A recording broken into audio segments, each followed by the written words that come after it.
just I think it's with an H, like an H sound. Yeah.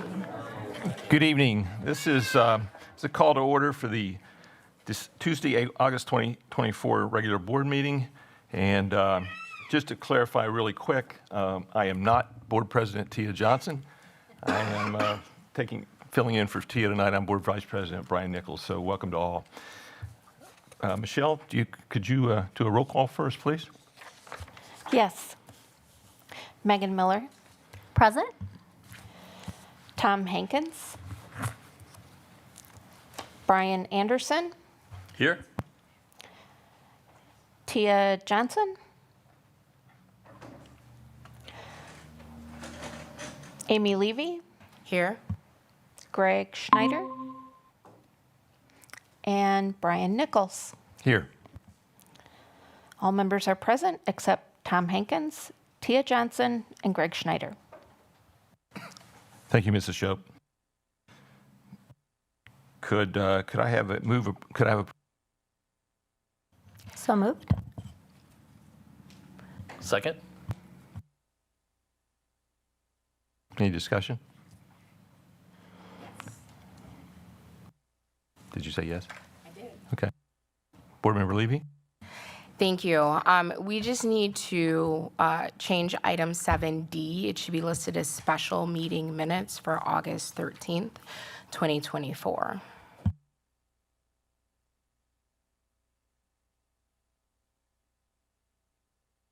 So I'd like to offer an amendment to approve the agenda with the following change. Item 7D should be listed as special meeting minutes, August 13th, 2024. Second.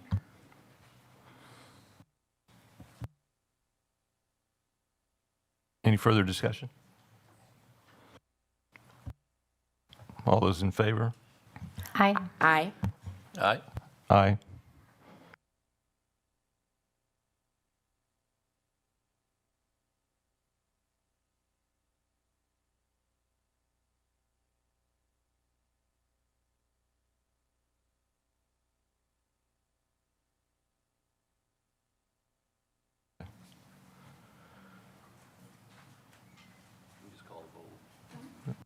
Okay, call the vote. We'll call the vote on the amended meeting agenda meeting minutes agenda.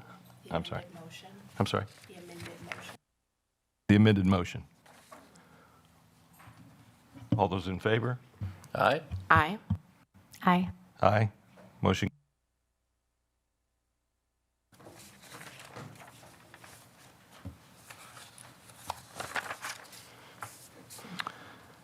Okay, now it's time for the Pledge of Allegiance, and Board Member Anderson is going to lead us.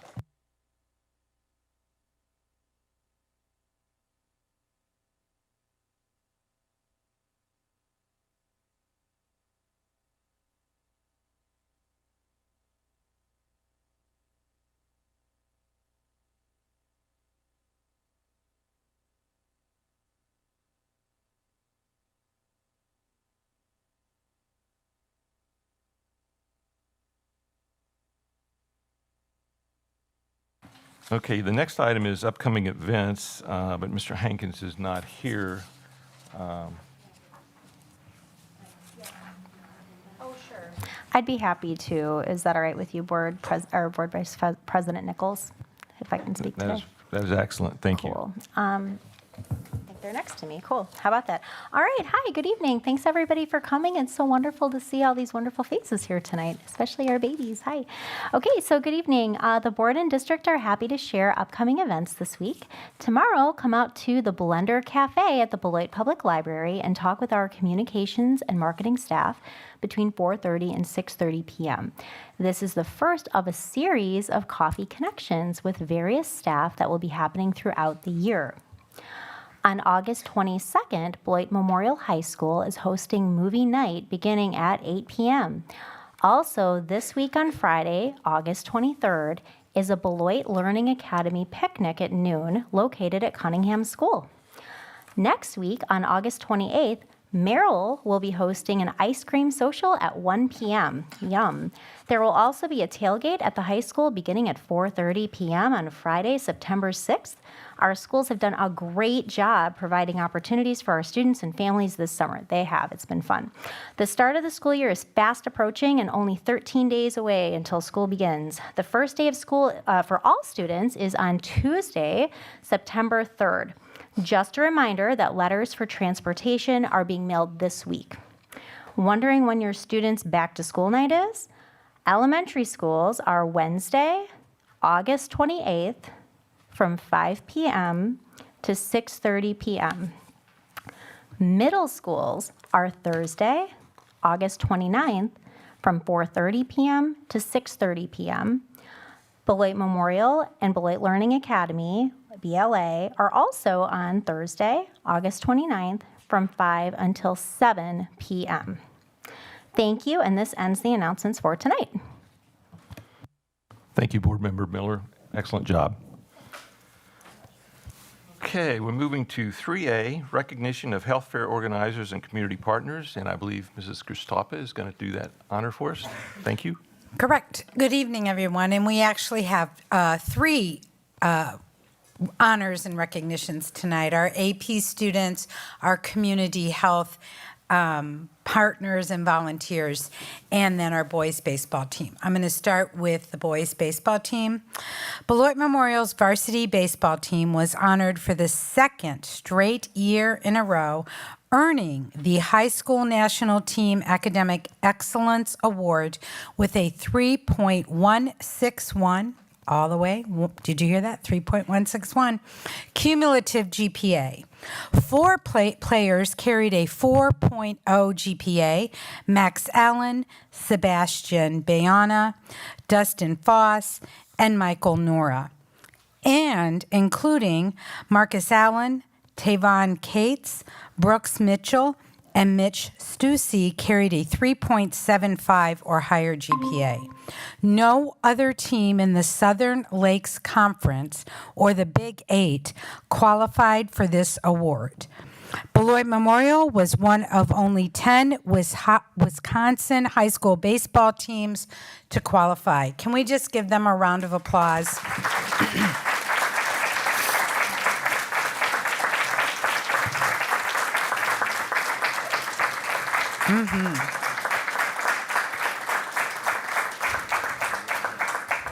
Excelling on and off the baseball field. Every year, the AP program recognizes high school students who have demonstrated outstanding college-level achievement through their performance on multiple AP exams. These distinctions include AP Scholar with Distinction. Students with this award are individuals who received an average score of at least 3.5 on all AP exams taken and scores of 3 or higher on 5 or more of these exams. 5 or more. And wait till you hear the list. AP Scholars with Honor. This is granted to students who receive an average score of at least 3.25 on all AP exams taken and scores of 3 or higher on 4 or more AP courses. AP Scholar is granted to students who receive scores of 3 or higher on 3 or more AP exams. These students are excelling academically, and the list is long, which we're very proud of, so I ask for your patience as we honor each of these students. First, I'd like to honor the AP Scholars with Distinction, 5 or more. Max Allen, Ami Tai E Kano, Aiden Donovan, Jaden Gibson, Carter Johnson, Reu Nakora, Sarah Ramsden, Patrick Rochester, Caroline Severson.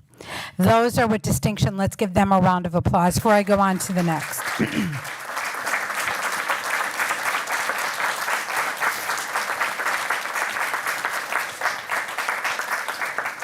We're now going to recognize our AP scholars with honor. Tavin Anderson, Luke Dion, Lauren Higgins, Amaya King, Caitlin Rochester, Andrea Sala, Lauren Slater, Charlotte Watkins. Let's please give them all a round of applause.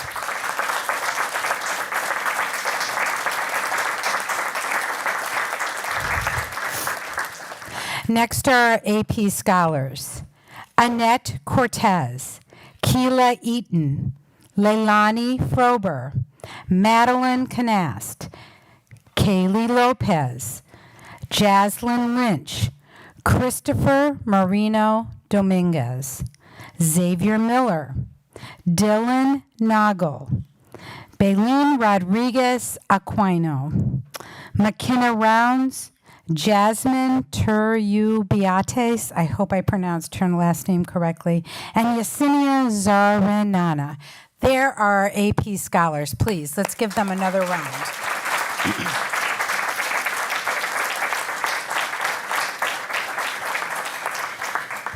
Now turning our attention to our community health fair event that took place on August 10th. The Board of Education is excited to highlight the success of our second annual Back to School Community Health Fair, which took place on Saturday, August 10th. This year's event was a tremendous success, drawing nearly 900 registered participants, 3 times the number from our very first year.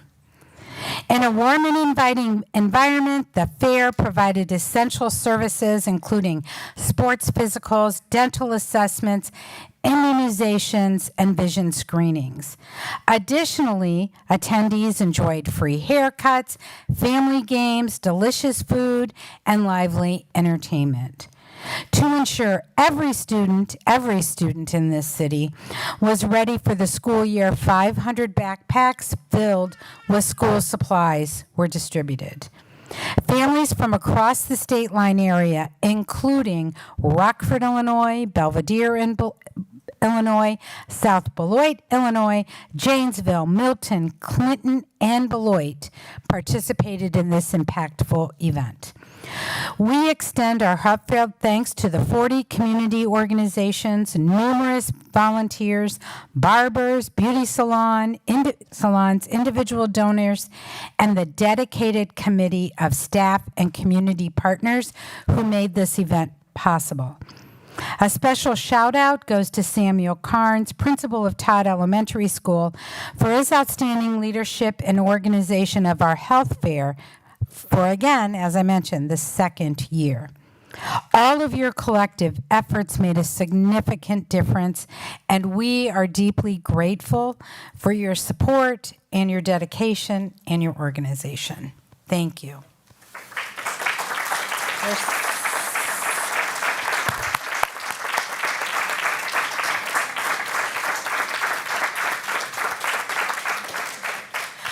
Samuel's going to come up. He's going to ask everyone to stand who participated in that, and then I think Dr. Garrison has a few additional comments. Go ahead, Samuel. Sure. Board, thank you for allowing us to come here and put some thanks into this space. As you can see, this room is full. This is what community looks like, and we're excited to celebrate with them. Too many of us in here to do individual, but if you are a barber, custodial, buildings and grounds, child nutrition services, transportation, volunteer, stylist, participant, if you are a part of that event, I do want to invite you to stand up at this point so that we can publicly recognize you. So if that was anyone in this room that was a part of that health fair in any capacity, I invite you to stand.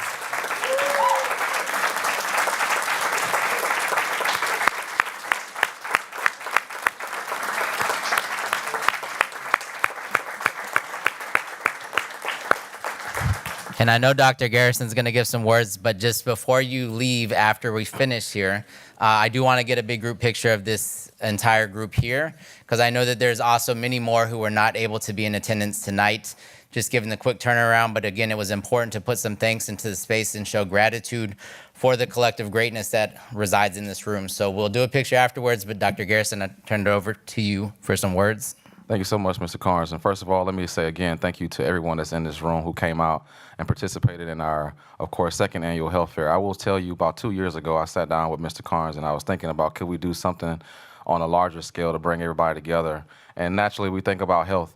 And so we set off to do that. Mr. Carnes, I want to say to, of course, him and his team, thank you so much for, taking people say the bull by the horns, but I want to say taking the knight by the sword. Yeah, let's say that. That'll work too, right? Taking the knife by the sword and really moving this forward. That takes a lot of work to pull everything together as such. And again, we are more grateful for everybody coming together and making it such a wonderful event for everyone that was able to participate. This is our second annual, and so next year will be the third annual. And we know that's going to keep getting bigger and bigger. To everyone that's in the room, again, thank you so much for your partnership with the School District of Beloit. I mean, you could have done this in a lot of different places, right? But you chose to work with us, and that I'm totally grateful for. I know I can speak for the board and say this as well. We are grateful for all of our partnerships here in the School District of Beloit, and this was another testament that we go beyond ourselves in a lot of spaces, and this is, again, just one of those spaces. And so, again, thank you so much for such a wonderful event. Mr. Carnes mentioned that he wanted to take a real quick pic. I'm not sure how you want to do that. But let me know how you want to. You want to stand in the corner and do like a selfie, or how we want to do that? Yeah, we could either do the training lab or outside. I wasn't really sure the space because I know it's not necessarily the most conducive in here to do so. But that's fine. Well, I think Mr. Carnes mentioned that we'd probably go over to the training lab or outside. So again, thank you to everyone that's in the room for this space, and you can be dismissed for your big picture. Again, thank you so much.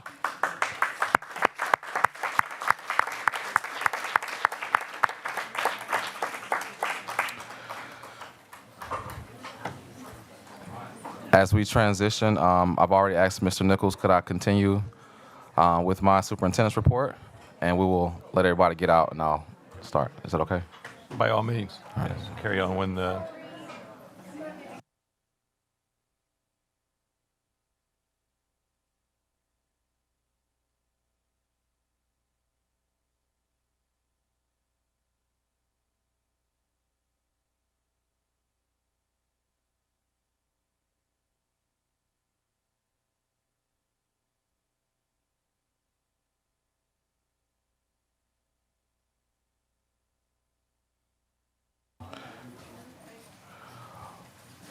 All right, keeping with the opportunity to speak on some of the great things that happened over the summer, it is hard to believe that about 2 weeks ago, maybe 3 weeks ago, we were wrapping up our summer school. And I want to say first thank you to all of those who participated in our summer school opportunity. We had over 1,000 kids participate in that opportunity, and that is a big number. And we couldn't have been done without the hard work from all of our staff that participated in summer school. And so first, I want to say thank you to all of the staff who participated in that. Mrs. Ford, who helped out with the elementary, Mrs. Hendrick Nora, who helped out with the middle school, and Mrs. Christy Champion, who helped out with the high school. Again, I want to say thank you for your leadership. And, correct. And Mrs. Mallett, also from the elementary school. Thank you, Mrs. Mortek. Some of the elementary school highlights are students participated in both APATH, which is academics, ELA, and math, and WePath, which is wellness and enrichment activities. We work with the Welty Center to embed environmental education topics throughout the day, along with Lego STEM and many incentives activities to promote literacy and math skills. And so that was some of the highlights from the elementary school. Middle school, the students engaged in many enrichment activities that make connections to career readiness and life skills, such as collaborating with the fire department, the Welty Center, state line spinners, swimming with the YMCA, roller skating, butology, gamer math, band, and orchestra, tween cuisine, and UW extension and junior achievement. And so that was a mouthful. So again, thank you to all the ones who participated in the middle school opportunity. The high school engaged in credit recovery courses in order to work towards graduating on time. We will have a small group of students. Actually, we did have a small group of students that satisfied graduation requirements, and they actually graduated at the end of the summer school program. In addition, we had approximately 39 students participate in online driver's education program, which that was something that we had talked about here at the board level last year, and we want to bring that to fruition. And so I want to say thank you to Mrs. Mortek and, of course, team, People Services, everyone who had anything to do with that work. I want to say thank you for making that happen, because it's one thing to say it, but it's another thing to actually make it happen. And so thank you for making that driver's ed opportunity happen. From a summer school perspective, we did have some graduates, and I want to just put these students' name in the room because they finished their coursework and they have some graduations. And so Shanita Eason, Javencio Martinez III, RG Torres Racing, and Jaden Wells. All 4 of those students completed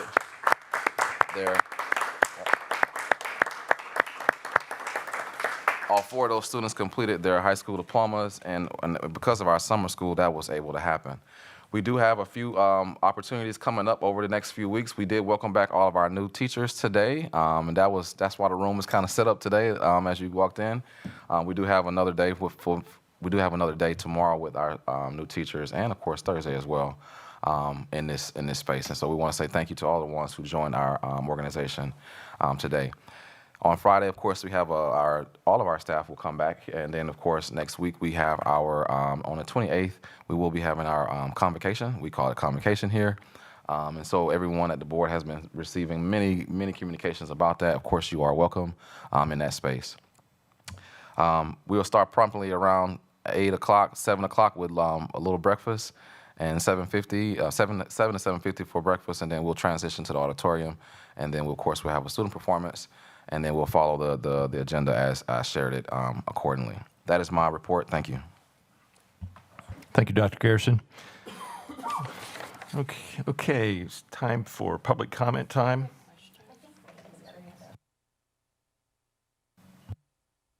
Thank you so much. Dr. Garrison, when is summer graduation? So we had summer graduation, I want to say August 7th. Yeah, Sorry, I missed it. Thank you so much. no problem. Okay, thank you. Actually, we do it right at the school as well. My apologies if I didn't send that out. Yeah, I thought the communications went out. I apologize. That's fine. Yeah. Okay, it's next item is public comment time. This is for areas of interest or concern. Each person completes public comment card, give to board secretary 3 minutes to speak. Only 2 may yield time to any individual and must come to the podium to state their information. Mrs. Shope, do we have any public comments? 1. Okay.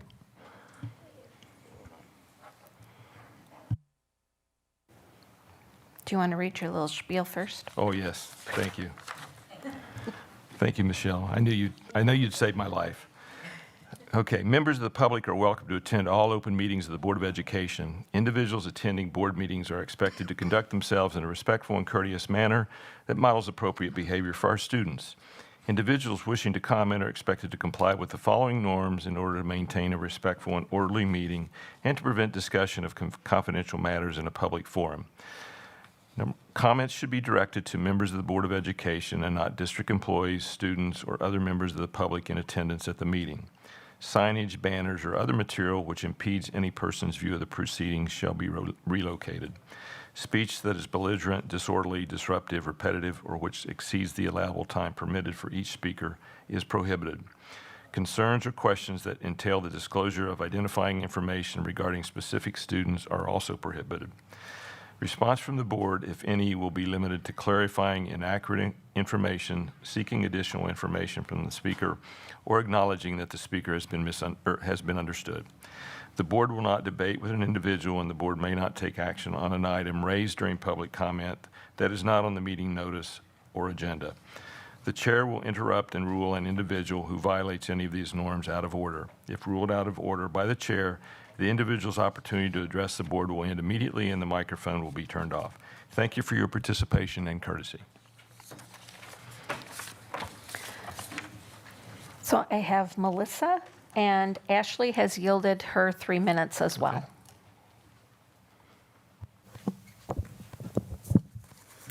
Good evening. Dear members of the school board and Dr. Garrison, my name is Melissa Rohrbeck, co-president of the Beloit Education Association. I'm here tonight speaking about a possible upcoming referendum. The community has spoken regarding past referendums and why they have failed. To have any chance of passing, it must include an itemized list of spending. The community wants to see exactly how the money is going to be spent. At the same time, the district must publicize an itemized list of cuts that have been made to show the community the school district is serious about cutting unnecessary spending. The decision to go to a referendum now or in April is a difficult one. The BEA would support the referendum at either time. However, I'm here tonight in support of the school district going to referendum in November. General elections in November, particularly in presidential election years, has significantly greater turnout than spring elections. A larger turnout ensures that more residents have the opportunity to weigh in on the candidates and referendum questions on the ballot. During the last presidential election in November 2020, over 75% of all eligible voters cast a ballot in Wisconsin, and over 89% of all school referendums on the ballots at that time passed. In spring elections, turnout is often half of that, and school referendums can suffer. During the spring election in April 2023, when Beloit schools lost the most recent referendum, only 49% of statewide school referendums on the ballot passed. While many other factors can influence the success of a school referendum, scheduling them for high turnout elections provides an opportunity for the greatest number of residents to participate in the decision by casting their vote. We need all residents to weigh in on supporting their schools. Regardless of the timing of the referendum, and as I stated earlier, the community wants to know exactly what the money will be spent on. The BEA would like to have input with the board and administration to have what is best for students, staff, and families focused on during that process. The following are two ideas that the BEA would like to see the referendum focus on. Number one, staffing. Teachers, pairs, and secretaries need to be paid what they deserve to be paid with at least a cost of living increase. They all continue to put in hours before and after school and on weekends to get done what needs to be done. Teachers at the middle schools and high school are being asked to sub during preps. At the elementary level, when a specialist is out and there is no sub, teachers do not get that prep. Both of these force teachers to put in additional unpaid time. Also hire more paraeducators. The needs of students, not just special education students, continues to increase. Increase staff to maintain or reduce the recommended class size average listed in school board policy to aid in student achievement and to assist with behavior issues. Number two, supporting behavioral needs. Money should be allocated toward alternative educational programs to help support the behavioral needs of students, such as therapeutic classrooms and/or school within a school model at the middle and high school levels. We need more staff to support students with behavioral needs, more psychologists, social workers, and counselors, or perhaps bringing back behavioral specialists who worked in the buildings with students on a day-to-day basis. In conclusion, I appreciate you listening to these ideas tonight. As the deadline approaches in just a few days, I urge you to think about what I have brought to you tonight and make the decision to go to a specific targeted referendum question in November. Our schools are depending on you. Thank you. Thank you. May I ask a question? Would it be possible for us to get a copy? Because I tried to write down everything, but I wasn't. Sorry, I meant to email it. No. Thanks so much.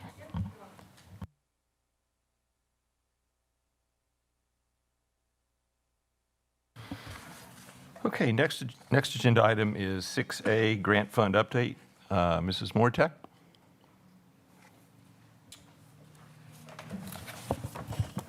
Good evening. I'll get us started as Ms. Mortek get going with that. And so one of the things that we've been talking about here in the school district of Beloit is, of course, how we are funded through Title and other grant opportunities. We have more than just these two grants that are on the screen today, but this is a high-level overview of these two opportunities. I did ask Mrs. Mortek to take us through this. Thank you for your time and your attention. Thank you, Dr. Garrison. He is correct. We have many, many grants throughout the district. These are two large ones that are attached to positions. And so over this past year, I've been engaged in many conversations explaining or trying to explain positions that are not tied to district funds and they're tied to grants. And so sometimes people are misinformed or uninformed. And one day I was in kind of a frustrated state as budget conversations can lead to. And a staff member, she's Brooke Walker, our grants coordinator, said, you know what, Teresa, I think we just need to educate people more about it. And I said, okay, well, I am in the business of education, so let me reframe my thinking here. And so I thought about how I could bring these two items forward. These are things we present on, especially when I get to the achievement gap reduction. That's a requirement. We present on that every year.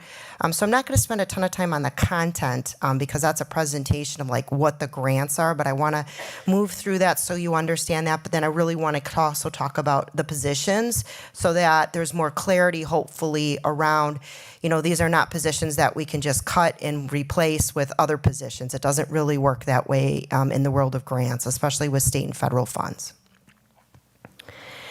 And so the first one is title funding, and in this outlines a little bit of the background. This is a very nuanced piece because it comes out of an act, the ESSA Act. We actually worked and revised our policy for this over the past year. And basically in our policy, it says that we were glad to receive those funds, but we're going to comply with all of the parameters of ESSA funding, which is title funds. And I think one of the biggest pieces to understand is that ESSA funds were really some of the original funding resources that modeled equitable, not equal, but equitable resourcing. And what they were saying is that we have school districts across this country that are high levels of poverty. And we know that our students that come to us in high levels of poverty have lots of assets and strengths. And they also have challenges and needs, right? Additional needs. And so school districts that have high levels of poverty became recipients of title funds. And they are not intended to be in lieu of, right? You're not replacing. And in the world of grants, that's called supplemental. It's meant to be supplemental, not supplanting. That's essential to understand title funds. Because the school district of Beloit is approximately 72.1% of those students are identified as being economically disadvantaged. We are one of the largest recipients. Now you have to think about size because it follows kids, so I don't mean it that way, but just as far as, because we're one of the highest poverty districts in the state, we receive a lot of title funds. And that allows us flexibility to think about what we're going to do with that funding. Along with ESSA funds is you do a large needs assessment. You identify buckets, and then you work with the state to determine the allocations. So Wisconsin has goals, and then we write needs assessments and applications and turn all of that in based on those goals, because Wisconsin's receiving the federal dollars that are then pushed out to the schools, allocated out to the schools. And so those are the goals that are up there. And so when we talk about our needs assessment, we have to write a narrative around how we're hitting these different areas. And so some of the resources or positions that we're creating have to be in alignment with the parameters. And here's some other parameters. That first bullet, again, is very important to understand. This funding is meant to be supplemental funding beyond what is required by state statute. So if I am required to have a second grade teacher by state law, I cannot use title funds to pay for that second grade teacher. Okay, that would be called supplanting. So this is extra, which is important to understand bullet number 2. When you're looking at these positions and activities and resources funded through title funds, they should feel like extras or supplemental, because what we were saying, the federal government was saying, is these are extra things so that you can provide the resources and the staffing that your students that you serve at high poverty levels might need. Every year I go through this and you think you got it and then you don't. And so we work with DPI to say, what about this? No, that's supplanting. What about this? Oh yeah, you can do that, right? And so it's always an ongoing thing. There's a statewide conference that we attend, and every time I go, we learn something new. And so that's important to understand too, because these parameters do change over time. And the last piece there says that the district centralizes funding for positions, so we can take this bucket of title funds and say some of these positions will be centralized, and I'll show you a slide that has some of those. And then after you centralize that funding, you allocate funds out to schools. Now, there's a more nuanced piece there that I'm not going to spend a ton of time on, but I'd be happy to follow up with you. It's a ranking order of poverty levels of schools, and that determines a percentage of the allocations that go to them per student. Okay? Currently, all of our schools, except for BMHS, qualify for title funds. And the reason why is because BMHS has the lowest poverty rate in our K-12 system. What's actually happening in our system is the students that are coming into us have the highest levels of poverty that we have seen. And so our elementary schools have higher levels of poverty than our high school. Over time, just to be on your radar, is at some point in time, if that flips, a lot of the funding then will be absorbed by the high school because the funding follows the students. And where are the majority of the students? At the high school. And so we can use different types of configurations when working with DPI to figure out how we want to rank the schools in order to strategically think about how we're allocating funds. We work closely in the finance department. I work with our data coordinator, and then we work with, again, DPI has a whole department in title. So that's just kind of some background knowledge. There's more things on here.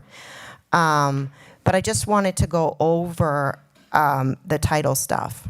Now, this next slide is AGR funding. AGR funding has a past. It used to be called SAGE funding. And when SAGE was created, it meant that it was specifically going to be used for reduced class sizes only. So high poverty districts had reduced class sizes 18-1. There was a study that was done at that time. It was actually in Milwaukee Public Schools in the state, and they couldn't draw a direct correlation to small class sizes to student outcomes. Well, anybody that's taught in a classroom appreciates and understands the importance of having smaller class sizes. So there's certainly not an implication to say, well, just make them all big again, right, and everything will be fine. But what they had to do is think through that funding a little differently. It wasn't just going to be a direct, you had to stick to this 18-1 ratio. So they redesigned that and created achievement gap reduction funding. And basically it was the old SAGE. And with achievement gap reduction funding, you have 3 buckets, and those are up there in purple. You can choose that one-to-one tutoring, instructional coaching, or maintaining smaller class sizes. What we have done over the past 5 years is we have leaned into instructional coaching, and I can show you a couple slides about why, as far as learning outcomes. And we've also kind of set as a second, because you can pick that in that way when you're working with the state, reduce class sizes. We have a policy now that's 22-1. This policy this funding still takes you 18-1. However, if we have some classrooms when all things shake out that are at 18, then we can behind the scenes tag them to achievement gap reduction funding and move that funding over. But for the most part, this is how we pay for our instructional coaches. So in all of our K-8 buildings, in all of our K-5 buildings, we pay for the instructional coaches through the STEM ones through AGR. A lot of our other stuff comes from title, and I have a slide that'll break that down for us in just a second. Why we choose coaching. So in the world of educational research, when you have impact and you do impact, anything that's a 0.4 when you run a statistical analysis of impact is considered impactful, and anything higher than I think it's 7 is significantly impactful. So when you look at coaching, coaching has, based on research, the highest impact of those 3, tutoring, instructional coaching, and or reduced class sizes. And so that's why we've leaned into this model for the past 5 years, and we just turned in with some of our board members signing off, we just turned in our application for the next grant funding to come through. This is another slide that shows, which I found very interesting. Actually, a staff member shared this with me. So the idea here is that if you present information, that's how much the teacher or the adult walks away with as far as knowledge, skill, and training. And then you go through and all the way down to the bottom, you can see when you add coaching to it, how much more statistically significant the learning becomes because it's being followed up. It's not sort of this episodic learning environment where you learn something one time. There's coaching that comes and follows up with what the application is in an adult learning theory. So that's just another slide to demonstrate the importance of coaching. This is our vision that we created. Not going to read it to you by any means. This is part of our AGR presentation that we give every year. But we have a blended coaching vision that pulls from different research in the field. And then just to show you with class size, even with our policy 1 to 22, we've been working on this over the last 3 years, resizing our district and our class sizes. So we do not have classroom sizes that are in K2 that are huge. Sometimes there's a narrative out there. So I just wanted to put this here that this is the average. We are working within that average policy of 1 to 22. We also have a 2 to 30 model, but we don't have too many classrooms across the district that use 2 to 30, meaning 2 teachers, 30 kids. We use mainly the 1 to 22. Okay, so let's get to the good stuff. So positions, where are all of these positions funded and where do they come from? So on the left-hand side, we have positions funded through title grants. So we have literacy coaches, STEM coaches, interventionist, family advocates, bilingual family specialist, Tulio Duran there, homeless liaison, graduation coach, interventionist positions for private schools. That's required under title. We have to fund that for kids that choose that are in our district but go to private schools. We have to provide that title funding to them. And in the past, we've Even Start, we have funded that, but and recently moving that to Fund 80, I believe. So that's just a different community fund that we were able to shift. And then on the other side of that, the achievement gap reduction pays for our STEM coaches, teachers in classrooms that are under 18, as I just explained. Okay? And then at the bottom in the yellow, it says the only site that does not receive title or AGR is the BMHS High School. BLA does receive title funds. So just BMHS does not at this time receive it because it doesn't qualify based on the range of their poverty level, does not fit into the average. It's too far of a standard deviation from the average poverty rate. So the FTE for those coaching interventionist positions are on Fund 10, the district dollars at the high school. Other than that, all of the other positions here on this slide are grant funded. And then I just wanted to show this slide. Dr. Garrison thought it would be a good idea just so we could see the breakdown and understanding of what we have at the different sites and how much FTE are there. And you know, things are always changing. And so I put on their note, allocations are not yet finalized.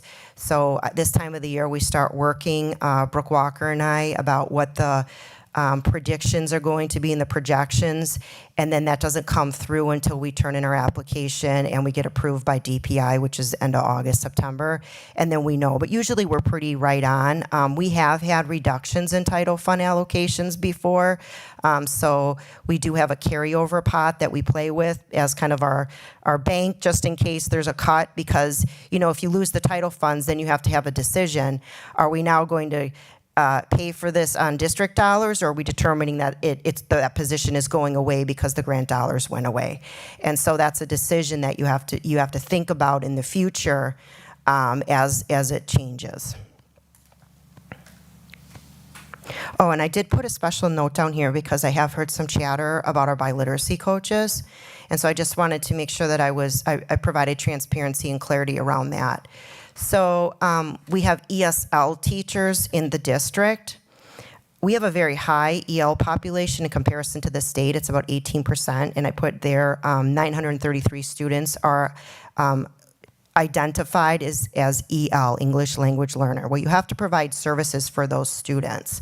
And so we have ESL teachers that do that. Well, what we did is our service delivery model, Tony, was that last year or the year before? 2 years ago, thank you. I remember we were here presenting. Was changing those folks to biliteracy coaches. They really are the ESL teachers, but by expanding their role, and when I say that, I mean that we expanded their days to be the same as the literacy coaches. They also support DLI materials, Spanish curriculum and content, and they support the teachers and the principals in those materials just like our coaches do, our regular literacy and STEM coaches. We receive, is it 5% or 7% for the, we receive a 5% reimbursement for bicultural, bilingual kind of education. So that 5% reimbursement pays for what the additional cost was to add those days to the biliteracy coach's position. So that sort of reverts them back to ESL teachers. You cannot cut that position because you are by law required to provide those services to our ESL students and population. Any questions? Happy to take them. I didn't get any ahead of time, so I didn't know if that was good news or bad news, but open for questions.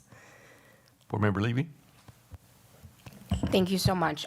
Just a couple quick questions. I really appreciate the efficacy and then the I believe you said the effective and extremely effective on average. Do we have any internal district statistics or information that shows that our the impact of practice, feedback, and coaching? Yeah, that's a really great question. It's hard to pinpoint, and I'm going to track down the employee that sent me that one chart to find out where they got that statistical information. The best correlation I can say to you is that every year we make goals for AGR with the state, AGR goals, and those are in those presentations.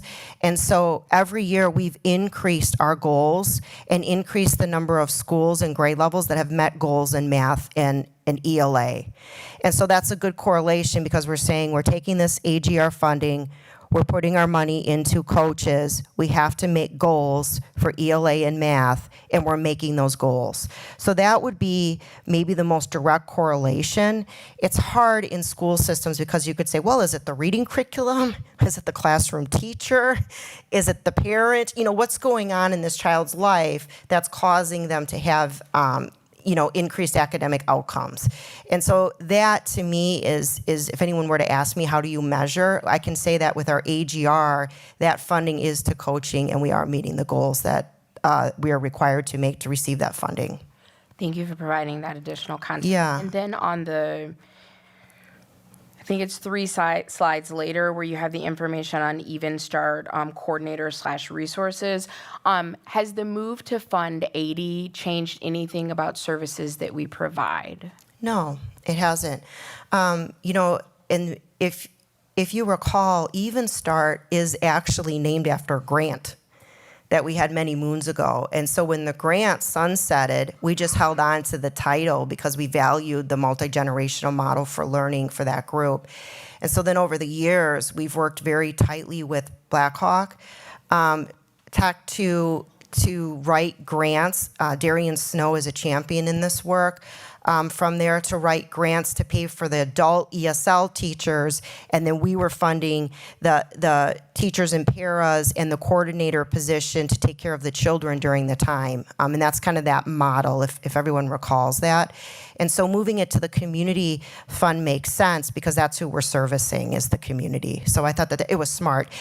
The reason why they chose Title, I think, after they went for it is because Title has a very rich literacy background, and I think the full title of that is Even Start Literacy Family Programming or something like that was the spirit of that old grant. And the idea was that you were building literacy multi-generational. Thank you for providing that clarification. Much appreciate it. You're welcome. Board Member Miller? Thank you so much. Just a comment and a question. First of all, thank you so much for putting all of this together. It was such a fabulous idea to make this sort of like a community learning opportunity. So my question then, so like much gratitude, I'm sure this was very time consuming. Is it possible for us to have like a landing space? Like I'm really appreciative of like all the wonderful budget information, for example, that's like already on like when you go to the departments and drop down. And we do have like a little thingy thing on our board, like page page where it's got all the icons. Like there's the little legislative updates thing that unfortunately only has like one little link right now. I'm wondering if we could like rethink how we're organizing like all this information. And I'm wondering if over maybe this year, because I know we don't just have a whole bunch of time in our back pockets right now, we could build up kind of like a more pointed community information hub that like kind of does what you just did here, which it just identifies like, what is this acronym? Because that's, infamously what we do as teachers. Like, what is this program? Who does it serve? How is it paid for? And like and when we have the information available, like to Board Member Levy's point, even maybe any potential ROI and like how that relates to like, correlated, right, to gains and things like that. And I just think that might be, like, this was beautiful. This is like the best part of my whole day was just like listening to this. And I just think if we could extend this out in the spirit of why this was put together into our community over time, I think that would be really valuable. Thank you for that feedback. I'll work with Dr. Garrison and Mr. Chady and think that through a little bit. I think that's great. And we've been already working on some potential other positions that might qualify for allowable expenses that we can get off the District Fund 10 and move over to the title. So I just got a little bit of a word about that this past week that I was excited to hear. So more to come on that because the more we can get off of the dollars, it helps our deficit. So thank you. I have a question. What are the values of the actual grant funds? Do we have an actual? Yeah, we do. In the description on the board description, but it's roughly 2.7 for each of them. I thought that was interesting. We both shook out that way. So title's 2.7 and AGR is 2.7. Okay. And a little more nuanced, title has 4 buckets: Title 1, Title 2, Title 3, Title 4. There's so much to know about this. And each one of them service different things. Okay. You're welcome. You had a question? Could I have one question? Mr. Anderson. So there's 2 questions, but the first one, I'll ask them both. But one is, how much do those funds fluctuate year over year? And then 2, how do you adjust? Because you said the funds follow the kids. And so, how specific to the buildings are these positions? Because in my head, I go to the extreme and say, well, let's just say everyone that is bringing these funds into the district that qualify happen to all be in 5th grade this year. And now everything moves out of our elementary classes and into the middle schools next year. How do you move that? It's a great question. And that's what made reconfiguration even more fun, right? All of the things we didn't think about. No, we did. So they follow the student, you're right. So let's just use that example because that'll help you understand it. So when we were K-3 and Converse Elementary had X amount of kids, and in their ranking, they got 5% of the over allocations after we scooped off the centralized amount. That was how much they got. Well, when we added the 4th and 5th graders, then those students came with that funding. Then the 2 middle schools just had 6th, 7th, and 8th graders that were attached to title funds. Something that was really interesting, they got allocated more money because they now have more student body there, but their poverty levels in the K-3 buildings went down when they went K-5 because of what I said earlier. Our youngest children have the highest poverty rates.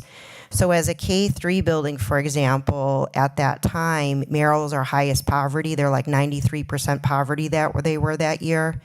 When we brought back the 4th and 5th graders, their poverty rate changed to maybe like 80%. And that's because the 4th and 5th graders came back. They have a higher socioeconomic status to change the overall average. And what was interesting about that year is because Merrill has such a high poverty rate, it pulled the overall average of all of the schools. And so when you have to line them up to create like parameters, we had 2 schools that didn't qualify because they were too far away from the overall average, that disproportionately pulled the average poverty rate down. So we had to write, they allow you a year extension. So we were able to get a year extension to fund those 2 schools that wouldn't have qualified.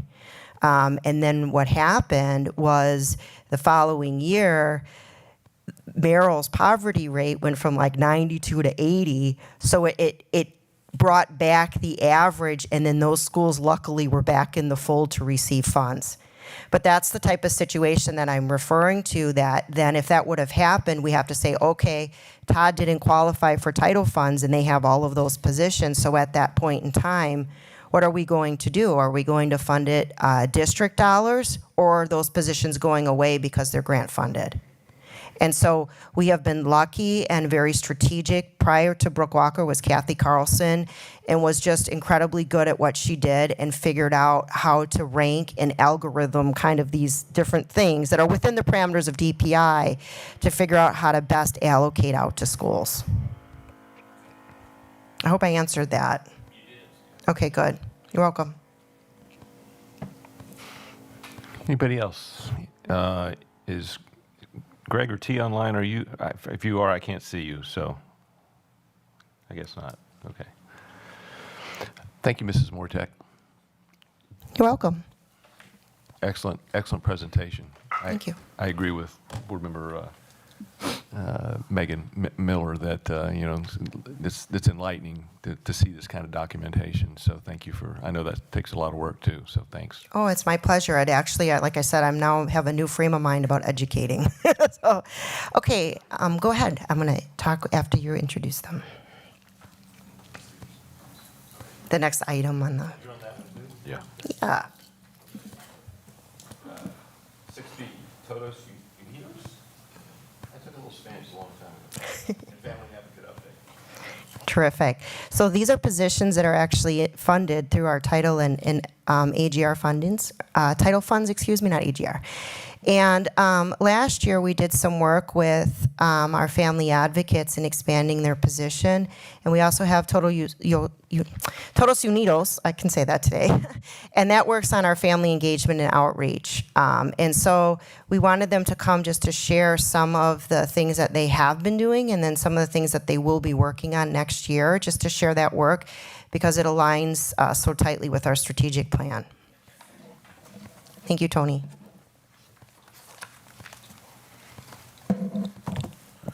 Good evening, and thank you for your time this evening. My name is Tony Bosco. I'm the Director of Instructional Leadership and Equity for the School District Beloit, and it's my pleasure to have Mr. Tulio Duran, who's our bilingual family outreach specialist, Crystal Silva, who's the family advocate at Beloit Memorial High School, home of the Purple Knights, and Jennifer Silva, who's the family advocate at Fruzen Intermediate Middle School, home of the Falcons, here this evening. We are here to share with you the vision for Everyone Together, Todos Unidos, outreach efforts, and to give the board a brief update on our transition from bilingual homeschool liaisons to family advocates. Our vision for Everyone Together, Todos Unidos, and our family advocate team is to focus on supporting the access and resources needed of our students and their families. When we look at a student and family support within our K-12 system, we think of the context of Maslow's hierarchy of needs, moving from physiological needs to self-actualization and beyond. Our family advocate team works every day to connect students and their families with resources available in our schools and the larger community so that our students can thrive as we work collectively to ensure all students graduate college and career ready. These systems will support and outreach efforts recognize the importance of ensuring all families can participate in and partner with our schools in the education of their children, with language supports provided as needed along the way. The role of a family advocate is directly related directly to our strategic plan priority area 4, engagement, particularly ensuring accessibility of technology, being available for all students and families in and out of school, increase family attendance at events and school functions by considering both research-based traditional and non-traditional approaches to engagement, ensure families are connected with school and community resources, all resources being responsive to expressed needs, and creating learning and enrichment opportunities outside of the traditional day. Within the spirit of Priority Area 4, our team engages across groups and languages to maximize parent and community partnerships and access to needed resources for all families in the School District of Beloit. Priorities for our family advocate team and family outreach efforts really lie in these 4 areas. Ongoing training enables us to keep the team current in best practices and available resources. We work hard at understanding the definition of advocacy to ensure that we recognize opportunities to serve and that our systems are designed according to our stated mission and vision. Bridging Resources streamlines connections between family needs, school and community resources as efficiently as possible, all the while giving us the opportunity to develop really strong relationships with our families. Our goal is for all students and families to have the resources they need so that students can focus on the hard work of being students and learning at their highest learning potential every single day. Our family education opportunities are designed to support parent learning and help bridge knowledge gaps that may exist, whether that's navigating Skyward or learning management systems or any of the other challenging technologies that we have in education today, as well as things like FAFSA and other things to help students go beyond high school. Mr. Duran. Good evening.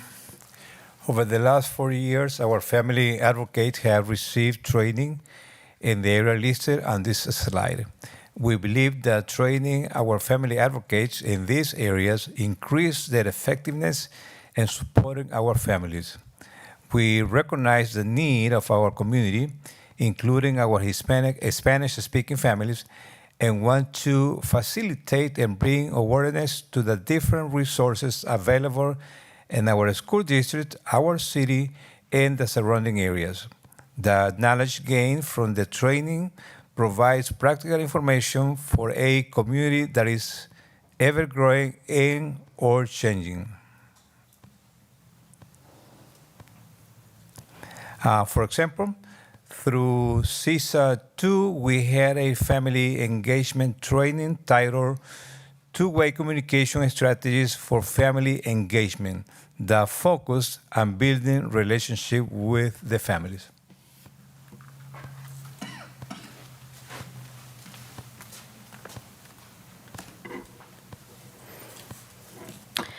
We wear many hats in supporting our families and school staff as family advocates, but our primary goal remains clear: breaking down barriers for families and students as they enter our buildings. Our efforts encompass various areas, including enrollment, transportation, mental health, individualized support, and ensuring that families are connected with the essential resources needed for student achievement. For example, we assisted in summer registration, supporting families throughout the enrollment and registration process. We also assist families in setting up transportation with Durham, making the process smoother and more accessible. By working closely with student services, we ensure that families receive up-to-date information about the school system and the extensive resources available both within our buildings and throughout the community. Additionally, we actively promote ongoing engagement to build a supportive community where all families feel valued, connected, and empowered in supporting their students' success. Our commitment to facilitate these connections and removing barriers is crucial for creating an environment that every student can thrive and achieve their full potential.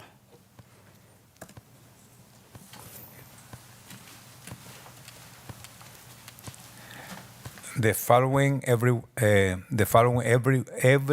united, Todos Unidos events are scheduled for the upcoming school year, and you can see there, Everyone United, Todos Unidos is a collaboration of the School District of Beloit and community partners seeking to empower families and supporting their students' academic and personal growth with the necessary tools, knowledge, and encouragement.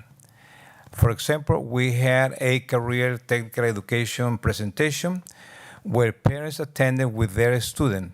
The CTE director also gave the families a tour of the facility of the CTE facilities at Beloit Memorial High School, creating a great level of expectation and encouragement among the families.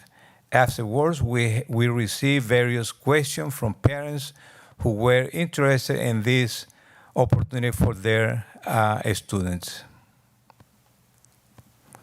We look forward to collaborating with district events such as mental health and community health fair to ensure families have essential support. At this time, we would like to take the opportunity to invite the school board to our Hispanic Heritage Month celebration event at the Riverside Pavilion on October 12th from 11 a.m. to 4 p.m. We will have mariachi, a band, DJ, traditional dance, even star dancers, essay contest, art showcase, food, vendors, many community partners, a lot of opportunity for you to get to enjoy and get to know the Hispanic culture. Thank you.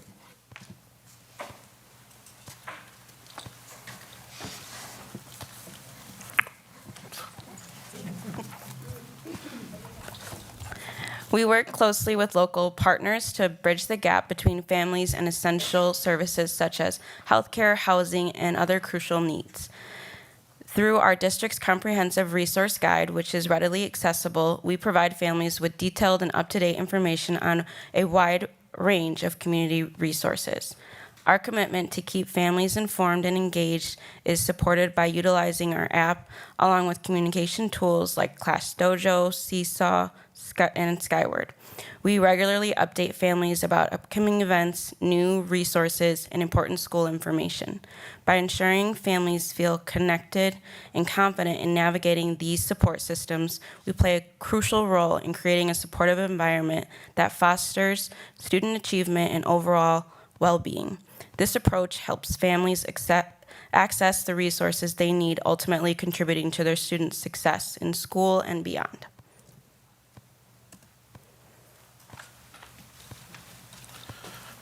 Our family advocate team is focused on service to the entire school community and aims to serve anyone in need. Their work with school administrators, student services, district staff, community agencies is all focused on supporting students and their families to make sure that they can be their best selves as they come through our school district. As this position continues to evolve over the next years, we're really excited about the supports that we can provide for initiatives like we have this year in terms of really focusing on communicating about attendance to families in the school district Beloit and getting those parent advisories up and running, doing whatever we can to really partner with families to make sure that all of our families and students have access to every wonderful program that we have here in the school district. We'd just like to thank you for our time this evening, and we'll open it up to any questions. They're gonna have questions for you guys. Board Member Levy. Thank you so much. Thank you for the presentation and for the work that you're doing. I think you already answered my first question, but I just want to be sure. And that's which students in the district are eligible to receive these amazing services that you just outlined? That's a great question, and thank you for the clarification. When we transition to family advocates, the doors are open. So we are serving all families in the school district Beloit. We just happen at this point to still be fully bilingual with all of our advocates, but over time that may change. But it's open to all families. No, I love that. So if a family is hearing this information, or hopefully it will be shared with them, and they are not already receiving services, but they would like to, who is the point of contact, or does it vary by building? It does vary by building. At the elementary level, we take one FTE and split it between two elementaries, and then we have one in each middle school and then one at the high school. And this team is really creative at splashing QR codes and making themselves accessible to the world in terms of how to take get the little phony thing out with the little picturey thing and get their phone number, email address, all that good stuff. And they do a great job of following up. So they, and the building secretaries know exactly who to connect them with in terms of that request coming in from a parent. Perfect. Thank you so much. Could we use those words in developing a policy for? My kids think that that's the only vocabulary I have when it comes to technology. So, No, Mr. Bosco. Yeah, right. Bosco, I only jest. Thank you for what you guys are doing. I know problem. this is a big help to the families in the district and the entire family, and that's what's cool. That's Absolutely. For me. That's really neat. So Thank you. thank you all. Great job. Board Vice President Nichols, do you mind if I'm sorry. I'm going to echo No, you're fine. I want to echo all of those sentiments. This is fabulous. So in the spirit of my last comment and feedback to the previous presentation, I'm wondering, and I might have missed this because I was checking my calendar at one point for the events, it would be so cool if we could do some kind of like Beloit by the numbers and like the number of services and number of families or students served, because this is just absolutely phenomenal and unique programming that is so valuable, I know, to so many people. And I think not only would it be a great communication tool for our community, but I think just like your staff and being able to see like, wow, like these are how many people we've been able to serve in all of these different ways would be a beautiful thing to kind of put together. So just some food for thought, but thank you so much for this. Perfect. We will definitely take that back to the team. Thank you for sharing that. Dr. Garrison? Thank you. So one of the things I want to say to the team, of course, thank you for all the work that you all are doing for the school district of Beloit. And sometimes we don't say thank you enough to the extra things that we do. And so this is not just extra to me, this is what we do as it pertains to service at the highest level. And so thank you so much for the team's work. And hopefully, again, that you do feel appreciated in this space. Again, thank you. Okay. Thank you. Okay, next item, 6C, 2024-25 preliminary budget review and approval. Before Mr. Chady gets started, I'm sorry, can I? Sure. Thank you. Before Mr. Chady gets started, one of the things that we wanted to do is to make sure that we, double back on this conversation as it pertains to our preliminary budget. Mr. Chady is not going to go through every single slide that we went through last week. I just want to make sure we are, I know when you see the presentation and you see 30 minutes, that's not the goal that we have tonight for him to go through every single slide. However, it is our goal to make sure that we answer any questions that you may have as it pertains to our preliminary budget. One of the things that we've been working on here in the school district is, of course, how we can, balance our budget. And that is something that we are working towards. Again, coming from 10.8, I always say 11 to 6 to 3.7 has been a lot of work. We are still on that conversation. Our final budget is not necessarily due until, of course, October 31st. And so that is something that we as a community needs to understand. I do know that it is our goal to bring back a balanced budget. But one of the things that I've been stating is after we bring back this balanced budget, guess what we have to do next year? Have another conversation around our deficits. And so once we get out of this conversation, we move right back into the same conversations around millions of dollars of possible cuts here in our school district. And that is not sustainable. Okay, that is not sustainable for a school district. Over the past 2 years, we've cut over $18+ million in our budget. I say 2 years, 18 months since this administration has pretty much came together. That's about $1 million per month. A lot of work, a lot of time. And I know that our staff I know that our staff also feels this pressure, and I know that our community also feels this pressure. But we want to do what's right by all of our kids. We want to do what's right by our board members. We want to do what's right by our community. But the one thing that I've always stated is that I want to make sure that that we have everything that we need for our students' return. And we'll move from there accordingly. But I think the most important space is to make sure that we have everything that we need for our students' return to be successful. Why wouldn't that be our space? As a district administrator, it is my goal to make sure that we can keep moving in that space.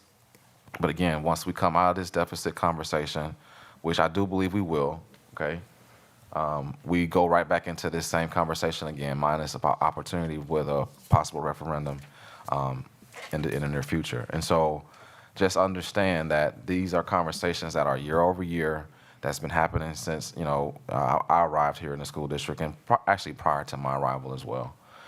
And so there's been a lot of cuts. There's been a lot of different conversations in this area. Yes, we did get some support last year from the state. And again, of course, we are working through some conversations even this year with some of the other opportunities that we have as it pertains to some funding that did come to us in the source of OPEB.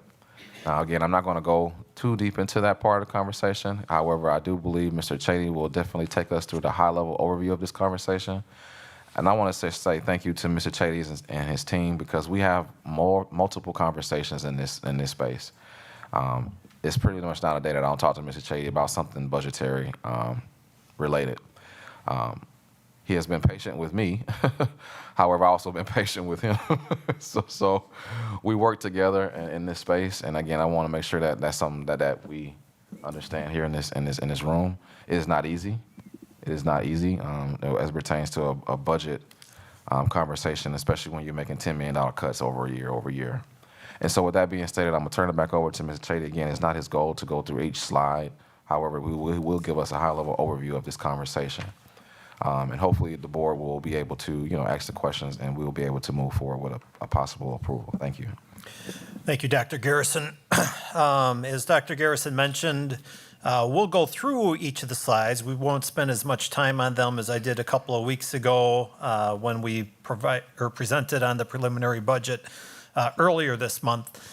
The presentation's essentially the same, though I'll note that there are 3 new slides at the end that we'll probably spend a little bit of time on, just helping the board connect the dots, put the pieces of the puzzle together so that we have a bigger picture of what's to come as well.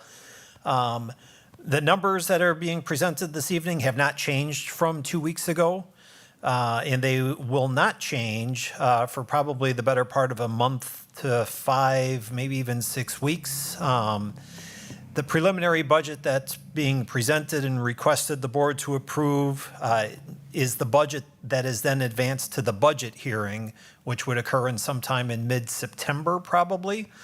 So the changes really would come after that fact.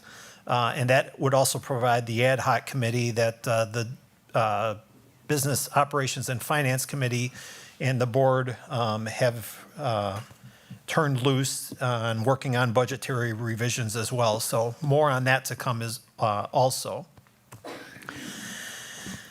Some of the new slides, not new from 2 weeks ago, but it was requested that we try to spend a little bit more time talking about the budgetary changes from the various snapshot dates, the points in time. We look back at April 3rd, following that failed April 2nd operating referendum. The projection was that we had just shy of a $10.9 million deficit at that point in time. Where we are today, and that's as of the 6th of August, just over a $3.7 million deficit, and we'll continue to make revisions as things become known to the district, and then again as the ad hoc committee makes recommendations that are adopted and incorporated into the budget as well. Referendum slide, that's where that $10.878 million deficit came from. Thereafter, administration went about making budgetary reductions. You've seen these slides time and time again, although 2 weeks ago we incorporated the dollar values in with regards to the expense reductions associated with each of these as well. I won't speak to many of them. Reductions in programming, course offerings, others as well. And then that got us to July 2nd, which was the Business Operations and Finance Committee. Just high-level overview here. That budget deficit was brought down from about a $10.9 million deficit to just under a $7 million deficit. You could see the revenues and the expenses there, and more importantly, the deficit that existed at that point in time. Thereafter, some of the budgetary changes that we adopted, and we've tried to detail those here. Our DPI state aid estimate came on July 1st. That unfortunately was about a $565,000 reduction over our state aid received in the 23-24 school year.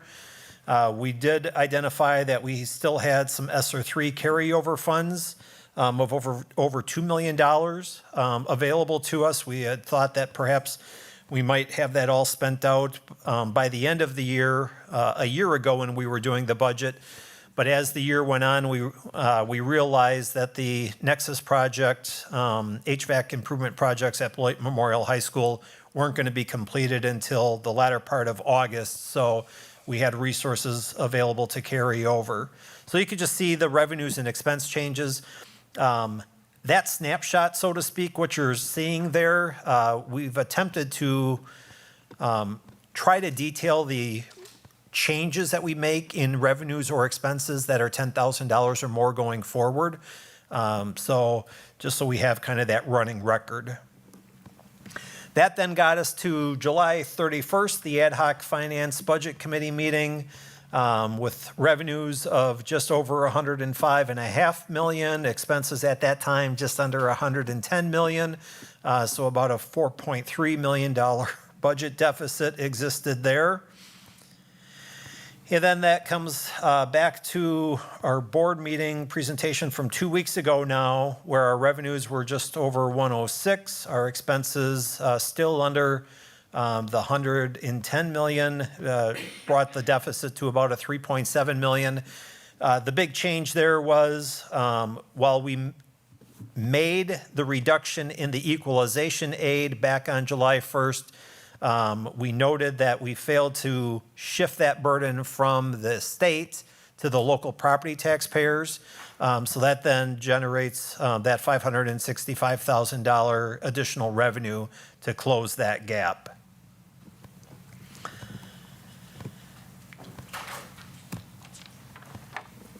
So then we talk a little bit about 24-25 preliminary budget. Some of the key budgetary factors are listed here, and I think the board and community have seen this 2 or 3 times. So I don't know that I need to get into that to overly great extent. I will point out this 4th bullet point talking about the district's equalized property value increase. We had estimated it at 10%. It was over 16.07% last year. We received information from Robert W. Baird Public Finance within the last week and a half, that they are estimating the property value increase for the school district of Beloit to be 5%. Budgetarily, it doesn't impact us at all. It does impact the mill rate and then, how the tax levy is certified out to the property taxpayers at the end. But as far as the preliminary budget, there's not really any true impact there. The Revenue Limit Authority, we've kind of worked through this a number of times. The current Revenue Limit Authority from the DPI that we're using provides us with revenues of $74,250,336. That's kind of the maximum based upon the worksheet that we're currently doing. That worksheet gets updated by the DPI fairly regularly, like once a month or so. It'll be updated a little bit more frequently as we come into October and other budgetary factors become known. Every time that revenue limit worksheet is updated, we try to get in it and plug our numbers in and see what the implications are to the school district of Beloit. But $74.25 million is the maximum amount under the revenue limit, and keeping in mind that that is essentially funded by state equalization aid and property taxes. So that's that limitation. Our membership, we've seen, here's kind of that revenue limit, again, where you take your maximum revenue limit authority, you subtract out the value that you're going to receive in state aid, in high poverty aid, which high poverty aid is 0, and then there's some other state aids listed there. And then over on the right-hand side is the maximum amount that we can tax, are essentially our fund tax levy, and you can see those amounts detailed there. 12.5 million currently estimated for the general fund, just under $1 million in Fund 38. That's supposed to be Fund 39 at 105, almost 106,000, and then the Community Service Fund, Fund 80 as well. We take a high-level look at the revenues for 24-25 that are listed here. You can see our general fund, our special education fund, and then the total, 106 million, just over 106 million in revenues are anticipated. The percentages of the budget are over on the right-hand side. 75.6% of our revenues come from state, or are estimated to come from the state in the 24-25 school year. And when we include the federal government in there as well, 85.1% of our funding comes from state or federal sources. That's a rather steep number, but that's what it is for the school district of Beloit.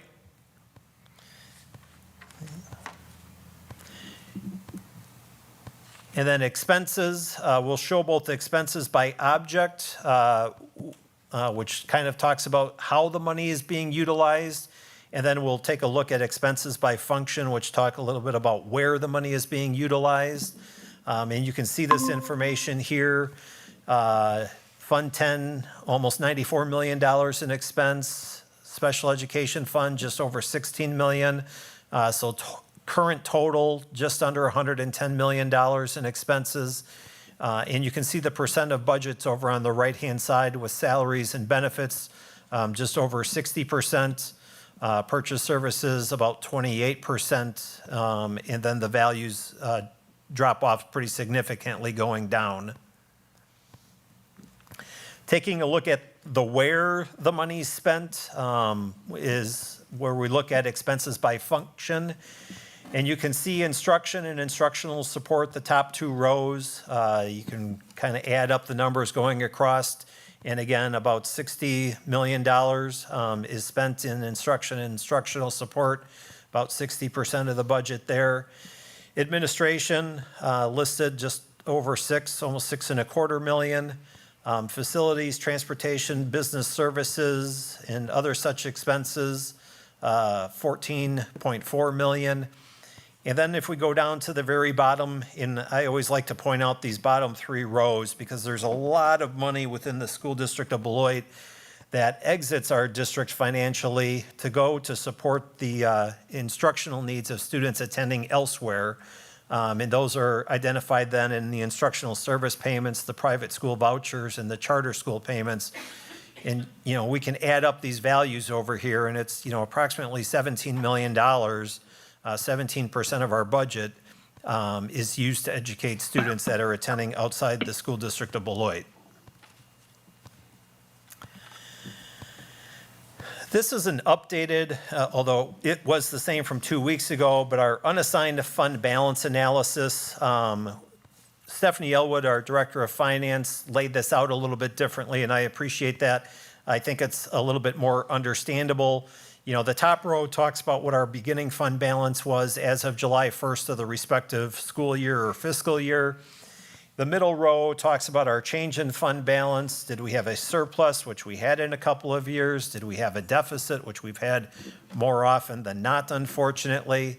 And then we have our ending fund balance as of June 30th of each of the fiscal years as well. So you can see that. We did add a row that talks about the percentage of general fund expenses, and unfortunately you can see that that's trending in the wrong direction. And again, a notation at the very bottom, School Board Policy 662.3 states that the goal is to maintain a minimum year-end balance of resources of at least 18% of the anticipated general fund expense budget. So unfortunately, we're kind of well below that at present. Just a real quick commentary on the unaudited 23-24. Based on the financial information that we're looking at currently, it appears to us that we'll have a deficit of around $1.25 million. We actually have our auditors in district, I think it's Monday, Tuesday, Wednesday, might be Tuesday, Wednesday, Thursday of next week. But they'll be in starting to crunch and work the numbers for us as well. And we'll have better confirmation on where we actually ended the year, maybe 6 weeks or so. Within the budget, we talked a lot just now about our general fund budget, our Fund 10, Fund 27 budget. That's where the lion's share of the activity is. But there are other funds as well that account for certain transactional activities. There's our Special Project Fund, Fund 21, which really accounts for a lot of student activity accounts, as an example. Our debt service funds, Fund 38 and Fund 39, our Capital Projects Fund, Fund 46. Our food service activity is required to be accounted for separately in Fund 50. So the revenues and expenses attributed to food service impact Fund 50, but they don't impact Fund 10 in our deficit position there. Dr. Garrison talked a little bit about our OPEB trust, Fund 73. We've got some assets there. We have some expenses that we anticipate. Our last beneficiary will come off or no longer have a benefit available, I believe, in October or November. So there will be about $4 million in assets in our OPEB trust accounts that we have the potential to return to the district, and that can be used to help stabilize the fund balance. Fund 80, our community service fund, we've talked a little bit about that. We need to be looking at that in greater detail as an opportunity to move some of our current Fund 10 expenses to Fund 80 because they're more of a community service approach. And we talked, I think Board Member Levy brought up Even Start programming earlier this evening. That is a eligible Fund 80 expense. Our school resource officers and the expenses associated, that can likely be moved to Fund 80 also. And then there's some other more minor things. Is it the Beloit Civic Theater? Is that the right terminology? Beloit Civic Theater?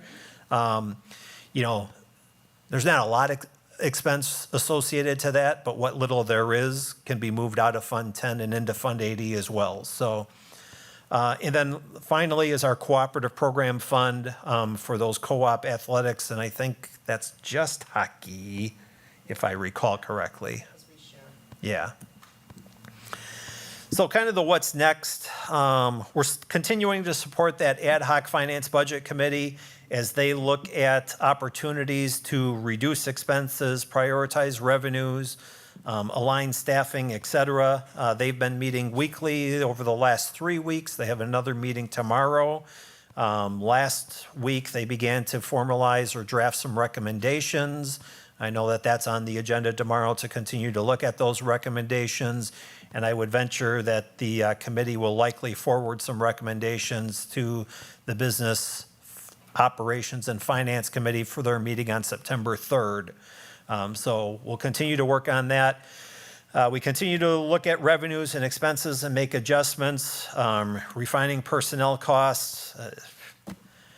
Personnel stuff changes on a daily basis. You know, today we brought in a whole bunch of new hires. Unfortunately, I think we had some resignations of recent as well. So, you know, we've got comings and goings, and we just kind of continue to work through all of that. Timeline looking forward, the preliminary budget, hopefully the board will consider adopting that this evening. We'll talk a little bit about the budget hearing that comes up in mid-September. Our third Friday pupil count is on September 20th. DPI certifies those equalized property values on October 1st. And again, we've kind of gotten an estimate from Robert W. Baird that it would be around 5%. We'll see what the actuality is. DPI certifies the state equalization aid on October 15th. And then the latter couple of weeks of October, the business office works fast and furious to make adjustments within the budget and hope that we can have a special board meeting on October 29th for the board to adopt the original budget and certify that tax levy. There's been some questions about why the need for a budget hearing and why the timing of the budget hearing. So I went to the Department of Public Instruction School Finance Services website, and I just kind of took some clip bits here. And the first one talks about the budget hearing, and the highlights are mine, not theirs. But all districts are required to hold a budget hearing. Prior to the budget hearing, the school board must approve a proposed budget to present at the budget hearing. And that proposed budget needs to be published in the local newspaper at least 15 days prior to the hearing. So there's kind of some set timelines that we have to work towards, and we'll come back to some additional timelines as well. Jump ahead now to the original budget adoption. This is what the board will be asked to adopt on that October 29th or thereabouts date. That will be the original budget. That will also incorporate the tax levy certification at that point in time also. So just a couple of snippets from the DPI website that spoke about budget hearing and the original budget adoption. What I'd like to do is walk you through this slide, and it's kind of laid out a little funky, somewhat intentionally, because I'd like to begin by looking down the road and work our way back.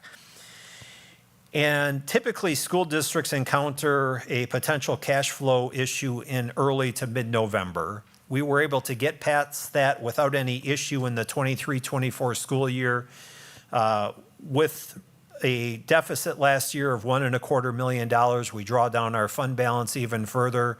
That causes me to have a little bit more stress about where will we be with regards to cash in that mid-November timeframe. To be very honest with you, we've not tried to forecast that out yet, but we know that we need to be cognizant of that in case that becomes a need. So we work backwards, and again, on October 29th or thereabouts, we hope to have the school board adopt the original budget and certify that tax levy. From there, coming backwards even further, at one of the prior board meetings in October, we need to have the board act on a new cash flow line of credit borrowing. So that way we're in position for that early to mid-November need if it comes to be. But you can't do a cash flow borrowing until you hold your budget hearing. So the budget hearing has to be held first and foremost and been completed, and thereafter we have the ability to enter into new cash flow borrowing. So that budget hearing, mid to late September, it could be as part of a regular September board meeting, it could be a separate meeting, it could follow an ad hoc committee. Timing, we haven't really discussed the when and the where and the logistics of that yet, but we're looking at that mid to late September timeframe for that. And again, 15 days prior to that, the budget must be published in the Beloit Daily News, so we need to get that laid out and to them, submitted to them in a timely fashion as well. And then again, that kind of all leads back to where we're at tonight and the need to adopt the 24-25 preliminary budget. So just kind of how that all plays out. And I guess from there, I'll stop and ask questions. And I apologize, I didn't want to get into the depth because I think 2 weeks ago we went like an hour on this. Hopefully that's not a need, but I'll be more than happy to address questions. Board Member Miller? Thank you. Thank you so much, Mr. Chady, for this, once again, fabulous presentation, and I do appreciate the additional information that you included. I have a question within the context of like the greater budget picture. So we just heard about what this preliminary budget is.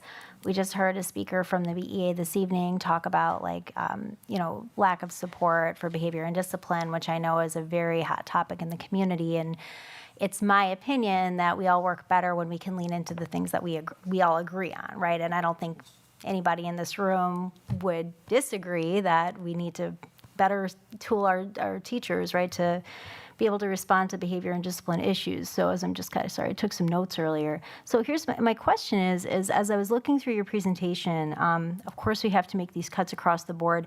It looks like we have to cut $10,000, the discontinuation of like the SEB, like with summer school, but also the 10% reduction of school and department budgets overall to the tune of a little over $88,000, I assume touches on some of those services. So I actually kind of have a question to my colleagues on the board, which is that given these restrictions and the fact that Dr. Garrison, before Mr. Chady spoke, talked about how we're going to be sitting here next year having the same conversation. Teachers are going to be coming back to school, anxious and excited to start the year, and also knowing that they're going to do it with less and less. And I'm wondering if my colleagues would be interested in convening a meeting this week to discuss whether or not, since we haven't determined yet, we're able to go to referendum this November.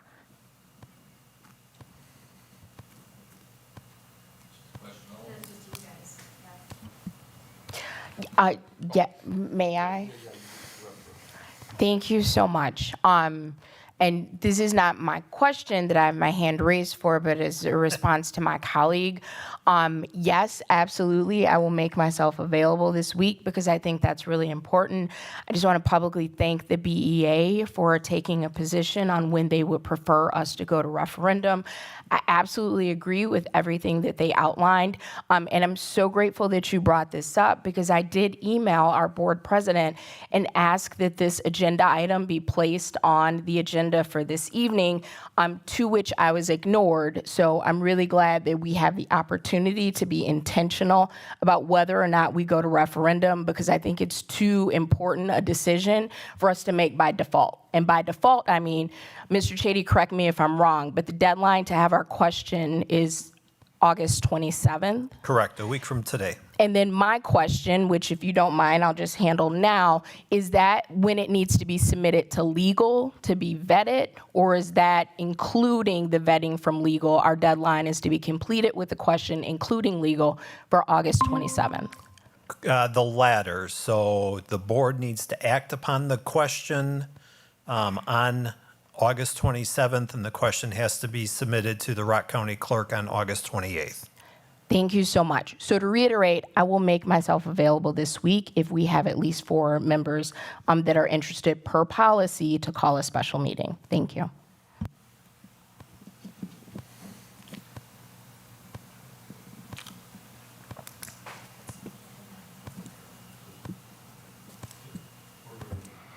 Member Anderson. Yeah, thanks, Mr. Shady. Nobody's kind of, I don't want to give you a hard time, but ask as many questions, to you as I have, and wants a balanced budget as much as I do. And I just point out that, this preliminary budget serves a certain purpose, and, there's reasons why it's not a balanced budget as a preliminary budget. And understanding that the goal is to have a balanced budget for our original budget in October. So that makes sense. I understand the work is still ongoing. And I don't think we can't not get to a balanced budget in October, right? So there's some work to be done, and it's ongoing. So I just point that out to, as we vote to, whether or not to approve the budget tonight, that I think I'm confident that work is ongoing, and I think we've got that ad hoc committee that's really is really putting some effort in, and I'd really like to, have the opportunity to see what their recommendations are, and how that can impact, if we approve the preliminary budget tonight, how it impacts that and gets us closer to that balanced budget. So, Yep. As for Board Member Miller's question, I'll chime in. I think, I've got my own opinion on whether or not we go now, but I think as I'm one of 7, so I think the discussion is valid, and I think if I also don't like taking action by doing nothing, because that's its own action, right? That's not very purposeful, so I'd be open to it. And there you go.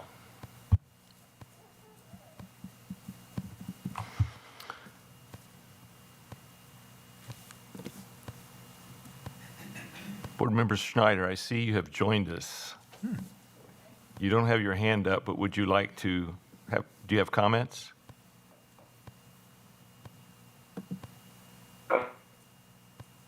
The vote presentation of the slide with which coming through.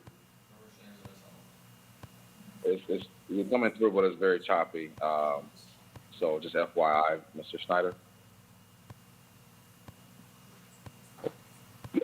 That here, rat, which is why it's taken so long to even get on. But the preliminary budget, I think we need to approve so that we can move forward with that. The idea of having a special meeting to it's important that just Someone could suggest he turn his decision on. then the audio would be better, possibly. Board Member Schneider, the suggestion was made if you turn off your video, the audio may come through clearer. So would you give that a try?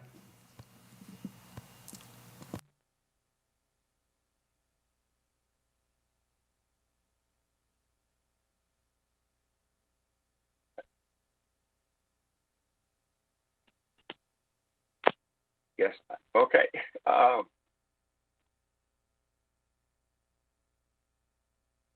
think it's good if we take action rather than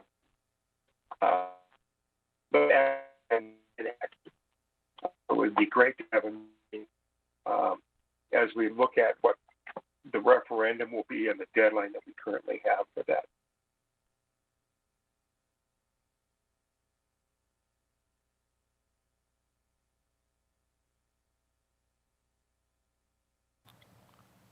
Board Member Miller?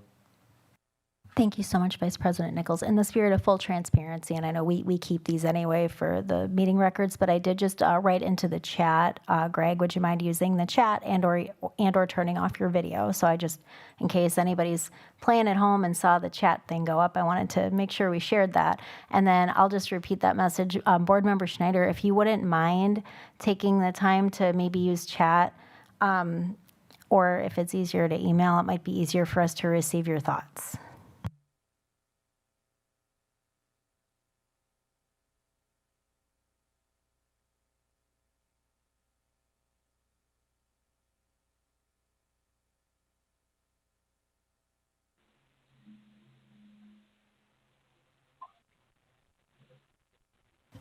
Dr. Garrison? Thank you, Board Vice President. I was hoping that we could actually have, of course, a detailed conversation in regards to, again, going back to our preliminary budget. These are steps, as Mr. Chady has mentioned, steps in the process. And since we have these steps in the process, it is very important that we keep moving through the process naturally. Again, as I've already stated, it is our goal to bring back a balanced budget. We do believe that that can happen. It is something that I've been working on since I've been here. I do know that this is also philosophical differences of opinions as it pertains to approving a deficit budget and or, kind of what does that actually mean for us. Really, this just means that we will continue. We will continue to have these conversations as it pertains to us balancing our budget. We'll continue to have these conversations and bringing this to the board as it pertains to what we have done on a bi-weekly basis. At that September the 3rd conversation, I know that there's going to be some reductions in that conversation as well. And so we could possibly even have, again, updated information based off of kind of what we've been working on internally here before the start of the school year. So I just want to make sure I put that into the conversation. Thank you. Thank you, Dr. Garrison.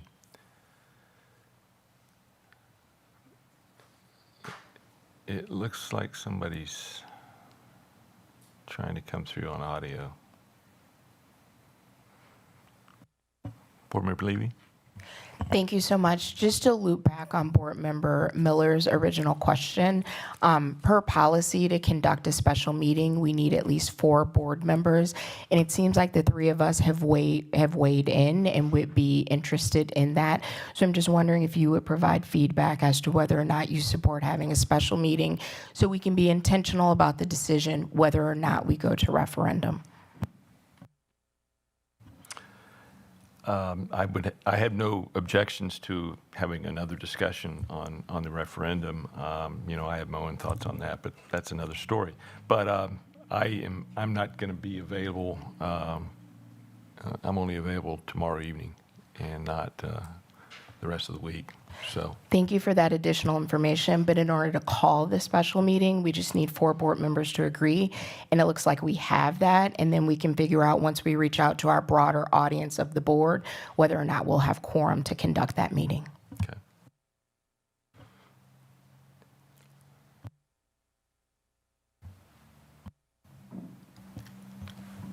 Vice President Nichols, I would love to, at least to address this item at hand. I mean, I don't want to cut anybody off, but I would love to make a motion to approve the 2024-2025 preliminary budget as presented. Second. Discussion? Anybody? Okay. Well, I will just say that my stance is the same as it was 2 weeks ago. I just, I can't, I struggle with passing approving of a negative a budget, unbalanced budget. So, but that's just, again, that's but if there's no other discussion, we'll take a roll call vote. Oh, so sorry, Vice President Nichols. Board Member Anderson just drew my attention. It looks like Greg did email us. Do you want to read his thoughts? Vice President Nichols? Sure, just a second. Sure.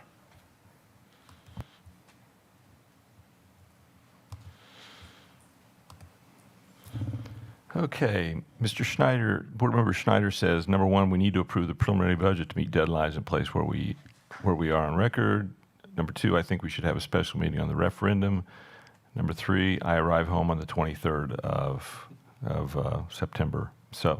August, excuse me. All good to know. Thanks for the update, Greg.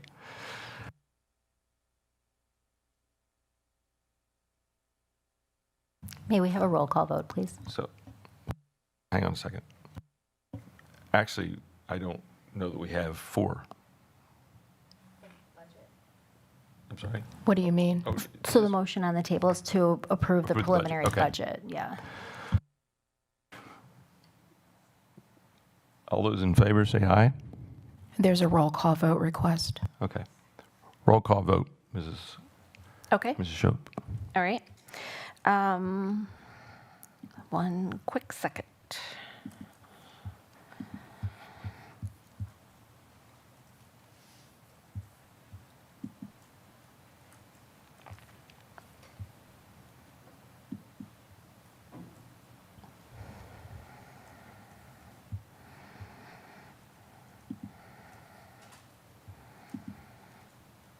Okay.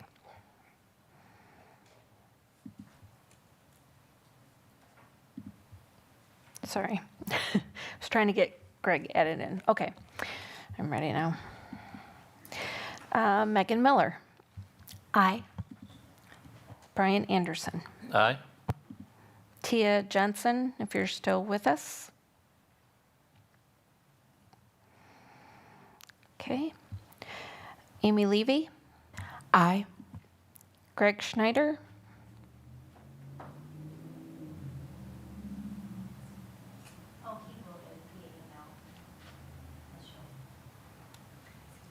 Did he vote in the chat?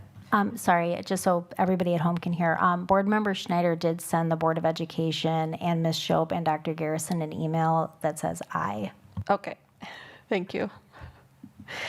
And Brian Nichols. Nay.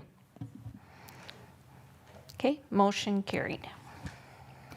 I'd like to also make a motion that as a response to the preliminary budget conversation, that we convene a special meeting prior to the end of this week, if possible, to discuss and take action on whether or not and when to go to referendum. Second. Discussion?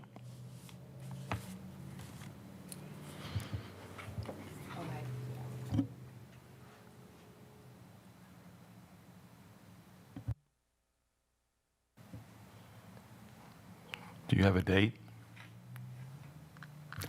Would it be, I want to respect everybody, because like, this was like not a pre-planned thing. So would it be possible for Ms. Shope to send a doodle and we can kind of figure it out?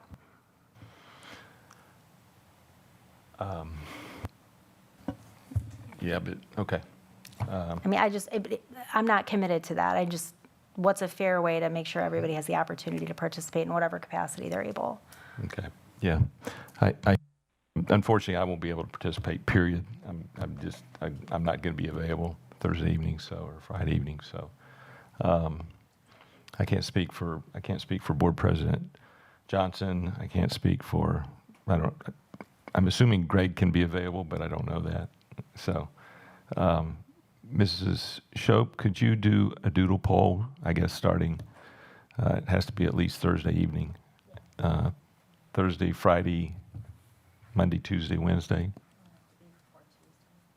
Keep forgetting so sorry to interject. So it has to be like before Tuesday, right? Or like it would have, because it would be due, like we'd have to take action, if I understood Mr. Chady correctly, by the 27th. Oh, yeah. That's correct. So, I'm sorry, my hand is raised. That is correct. We are working with a timeline for this type of conversation. I would suggest, if you don't mind me sharing, Board Vice President Nichols, I would suggest the doodle poll does go out for Thursday, for Friday, and I know that no one really wants to meet on a Saturday, However, that is an option as well for this type of conversation. Please note that we do start school next week, naturally, with the convocation coming up on the 28th, which means that everything has to be, of course, buttoned up by that, the 27th, which is next week, Tuesday, if I'm looking at the dates correctly. So the dates that I was referencing would be either that Thursday, Friday, Saturday, Mr. Nichols, as well as Monday will be the absolute, of course, final day that we could actually try to have this type of conversation. But we also need to, of course, reach out to Board President Johnson as it pertains to her availability as well. And so that's something that we will need to, double back on as we have this conversation or potential conversation. Thank you, Dr. Garrison. Mrs. Soap, could we do a doodle poll for Thursday, Friday, Saturday, Sunday? With all due respect, unless you sat on a doodle poll, I find it would probably be easier to make phone calls Okay. to All right. try to reach out to people That's or fine. send text messages Okay. because I think I'd get a better response and a faster response since you're on such a short timeline. If that's okay with everybody. I appreciate your experienced response. So, thank you. I just would hate for the doodle poll to get lost for people Okay. and people don't realize we're doing it, Okay. things like that. Since we have people absent and Correct. somebody farther away and things like that, Okay. if that's okay. I'll start making calls tomorrow morning. Okay. Great.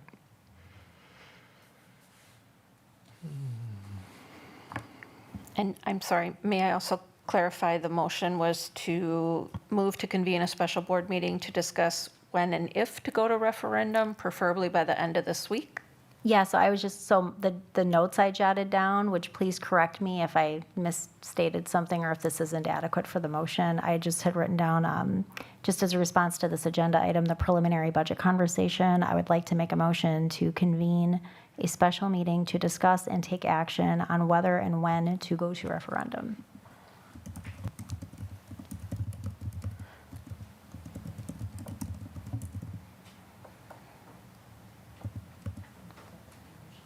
Okay, thank you.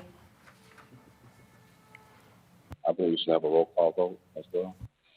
Is there a second? I already provided a second. Okay. Any more discussion? Okay.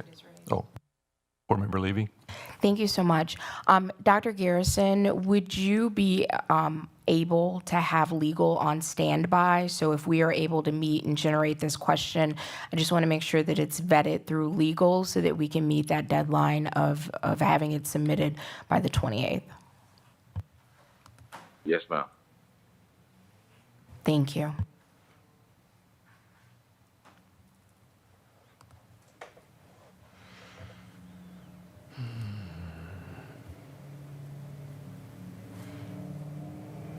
Okay, roll call vote. Amy Levy, Aye. Greg Schneider, His vote is in the chat. aye, okay. Tia Johnson, if you're with us. Brian Anderson, Aye. Megan Miller, Aye. and Brian Nichols. Aye. Motion carried.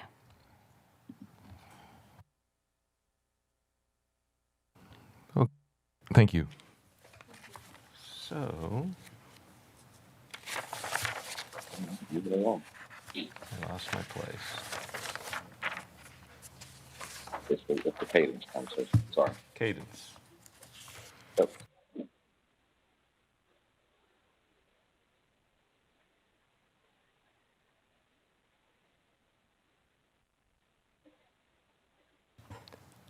Dr. Garrison, go ahead. Yes. Do you mind if I start, Mr. Nichols? No, please do. All right, thank you. So one of the things that we talked about 3 months ago was our board cadence conversation.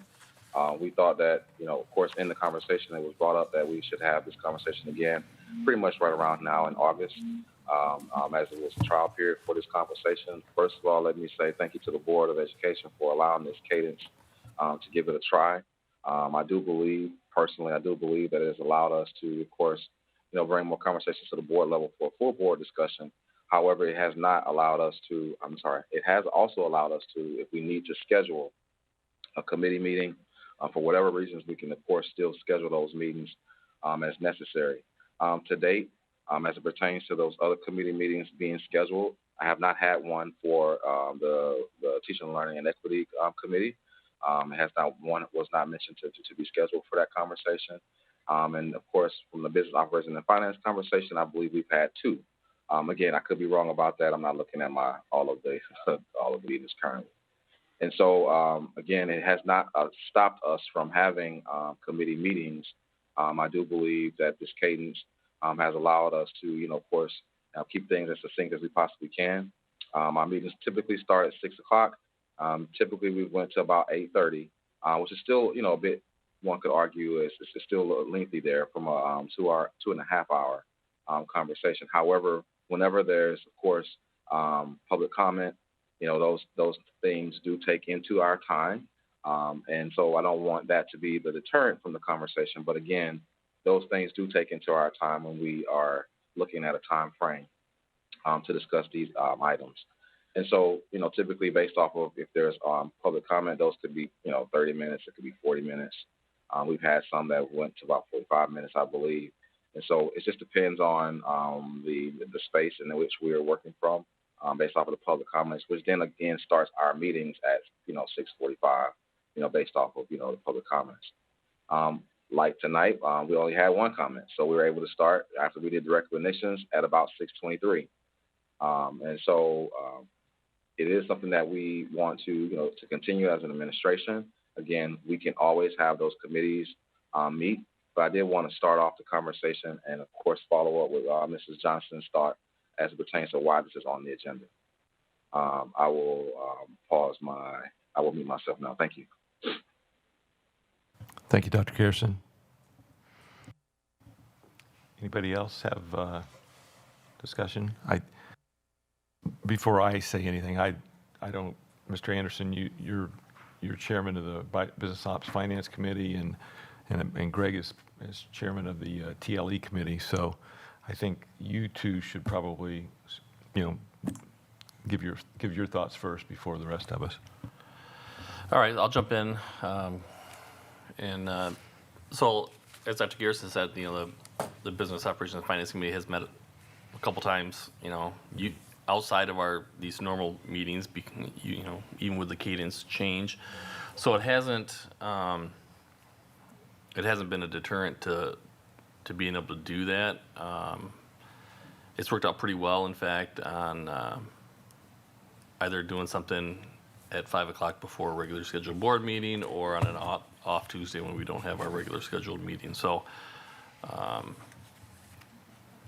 I'd say, at least from my committee meeting, I'd have no objection to, continuing until such time that it does become an issue, and then I'll raise my hand and say, I want to change back. But as of right now, I'd say I'm good with the current process.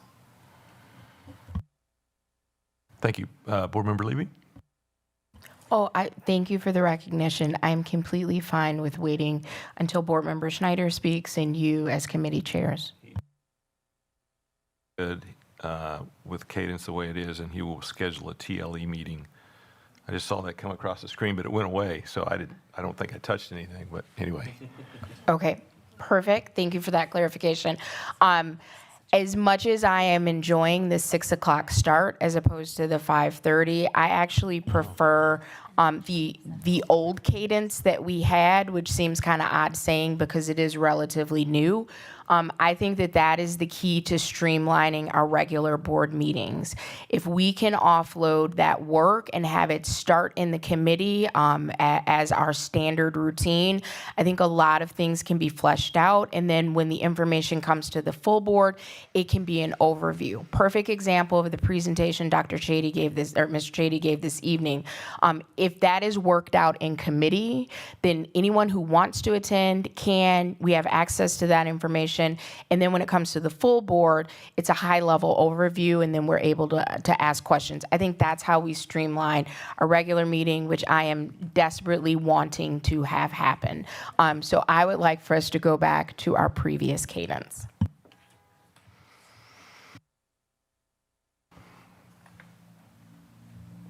Okay. I guess I'll jump in. So I share that perspective. I really appreciated. So I'm going to be irritatingly in the middle on this one. So I really appreciated in the past that at the committee meeting, we could really get into the weeds. So for example, most of my committee experience comes from teaching, learning, equity, and people services. And we get like really like cool data heavy reports. Like we just saw this beautiful overview, right, with the ESSA and the AGR and all the grant stuff. So we can like really spend the time, you know, like we had great questions from the board tonight, but we really can like get into all of that and say, oh, well, when you bring this back to the full board, would it be possible for us also to see, you know, things like that? And then it also just sort of shores things up for the regular board meeting. So I did really like that. I do also really appreciate, I mean, with respect to the two chairs, we haven't heard from you yet, Mr. Nichols, so I'll wait to hear what you have to say as well regarding policy. If the chairs feel like it's working well, then I definitely want to respect that. I guess what I would put forward in response to kind of echoing Board Member Levy's comments is if it's possible for us at the committee meeting to still kind of maintain the spirit of like, let's spend the time hashing things through there and maybe not put the burden on our administrative staff of having to go through like the entire presentation. For example, like the presentation tonight, I was able to get to one of Board Member Anderson's meetings. I heard a fabulous presentation from our administration, and then I heard like almost the exact same presentation right at the regular board meeting. So would it be possible to sort of like shore it up a little bit, or I'll use Board Member Levy's words, streamline it, where the really deep work belongs in the committee, it comes to the full board, and then if I didn't get to the committee meeting and I'm like, oh, I have a question, that way like Mr. Chady or Ms. Martek can be like, oh, here, let me just like grab slide 13 instead of going like through the whole thing. So that's really my only input, but I will absolutely yield to the will of the board in terms of how we'd like to proceed. Okay, thank you. Board Member Levy, you still? Please forgive me, I didn't remove my hand. Okay. I'm good. No, that's okay. No problem. For me, I tend to agree with Board Member Levy. I kind of like the way we had it before. You know, we got into the deep stuff in the committee, then we moved it to the full board, and you know, like just pretty much what you said, Board Member Miller. So, however, I don't think that we can get through a Business Ops Finance Committee in 30 minutes, and I don't think we could get through a TLE committee meeting in 30 minutes. I think that would be challenging. So I guess the question I have is, I mean, I like the 6 o'clock start, but could we start the Business Ops Finance Committee and the TLA committee at 5 o'clock? Is that a possibility? That's where we Levy, were, what when are we your, do have those meetings. Sorry, I should have raised my hand, my fault. I'm sorry, Dr. Garrison? Yes, when we do have those meetings, they do start at 5. Okay. That's when we schedule them. We do try to plan them for 5 o'clock start time. One of the things that I just want to make sure that we're all aware of is we did have detailed conversations in the committee, which is duly noted. Mrs. Levy, you're correct about that. But what started happening was, and I've observed this over the past year and a half now, was a lot of the things that we would talk about in committee would be pulled off for the consent agenda, and we'll go right back to having those same detailed conversations based off of whatever questions that people weren't able to come to the committee meetings about. And so that was part of the preemptive thought that I brought to the table when I was asking for this possible, change to the cadence. Now, again, if people want to come to the committee meetings, of course, everybody's welcome. We all know that. But again, that was one of the things that also I want to make sure that we, are mindful of, that sometimes things, does get pulled off the consent agenda, and we have to go back over all that information anyway, based off of whatever questions that may come from board members who weren't able to come to the committee meetings. But to answer your question in full transparency, we would start those meetings as early as 5 o'clock, based off of the committee's availability. They could possibly even go to 4:30. Thank you, Dr. Garrison. Board Member Levy? Thank you so much. So I have a suggestion. I would like to return to the previous cadence. I love that meetings are starting at 5 o'clock. I love that if we return to the previous cadence, we'll know exactly, which Tuesday to expect which 5 o'clock meeting. And here's my request. I want us to utilize board docs more efficiently. So if there are main themes or things that you think people may have questions about from that committee meeting, can we put that in board docs? And so when that's in board docs, then members who may not have an opportunity to attend that meeting can say, oh, okay, here are the high-level topics, here are the responses, and that may help us streamline when we get to the regular meeting of what questions need to be asked, what questions have already been answered.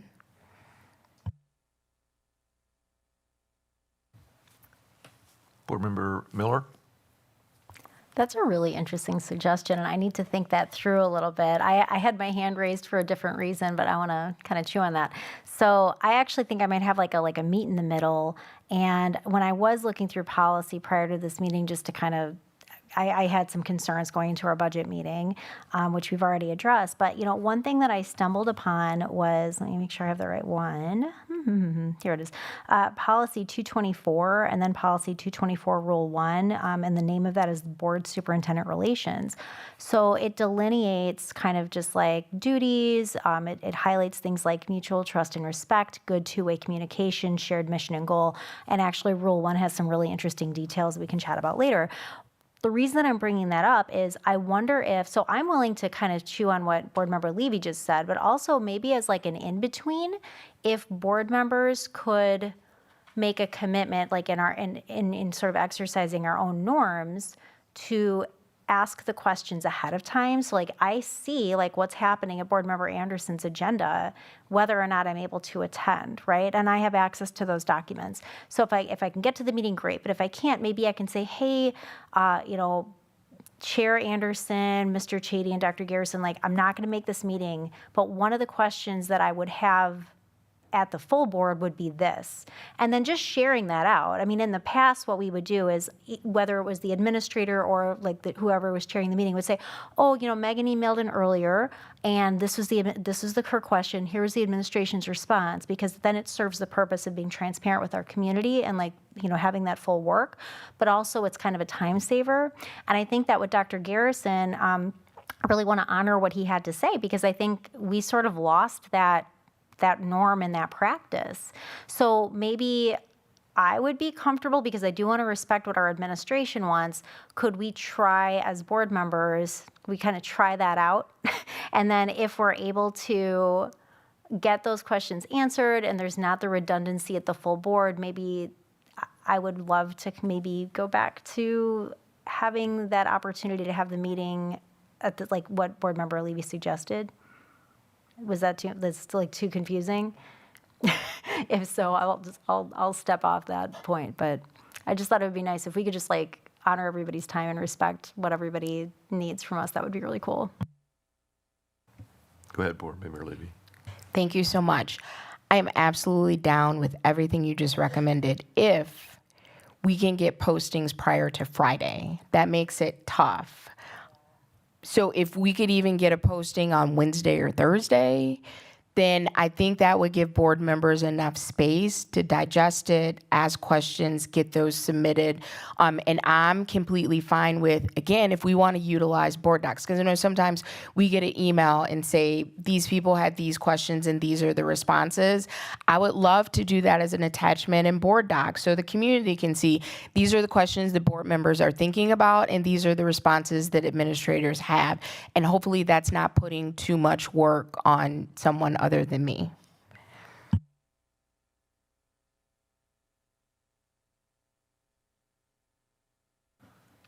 I kind of like where we're going with this. I'm like you though. I need to kind of sit with this for a little while.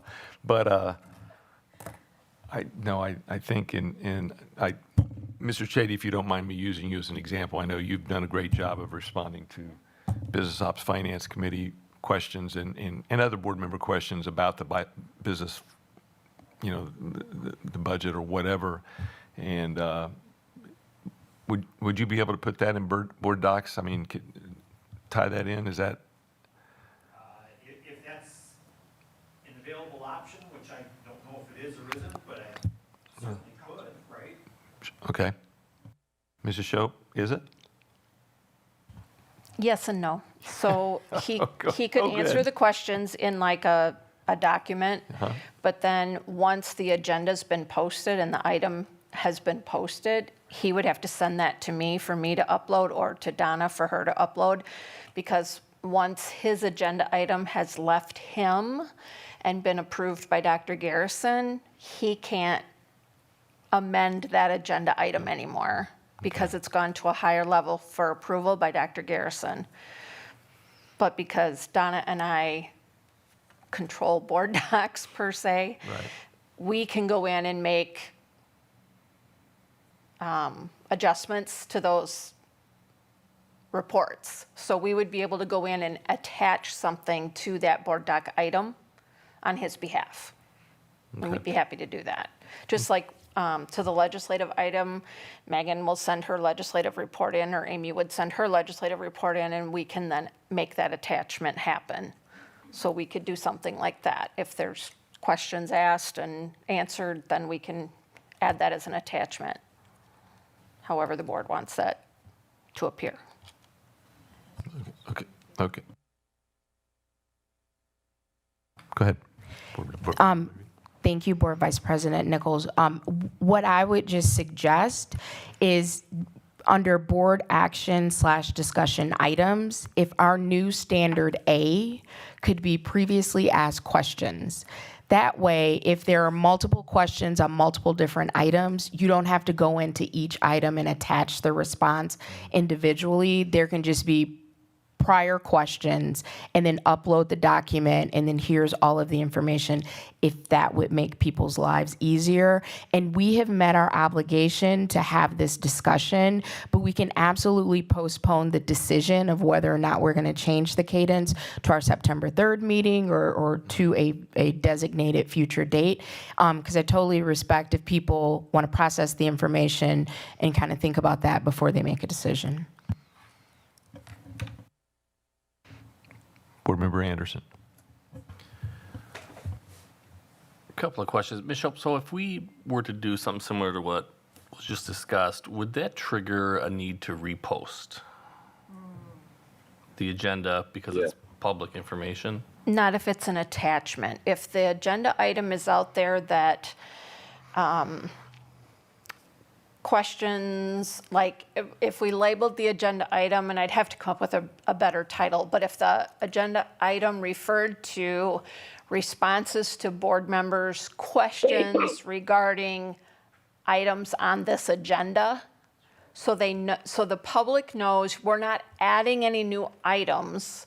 It's just a place for the board and the public to find answers to questions that have come up on a particular agenda item or several agenda items. I don't see that as being a violation of open meetings law. We probably would need to just verify with WASB or somebody to make sure that we're not, but you're not adding an item and you're not bringing up a new topic to add for a repost. All we're actually doing is adding an attachment that actually would be clarifying or answering questions to items that are already on the agenda. And it might take a little bit of education with our community to get them to understand that we're not adding anything, we're not taking anything away. All we're adding is an attachment to explain.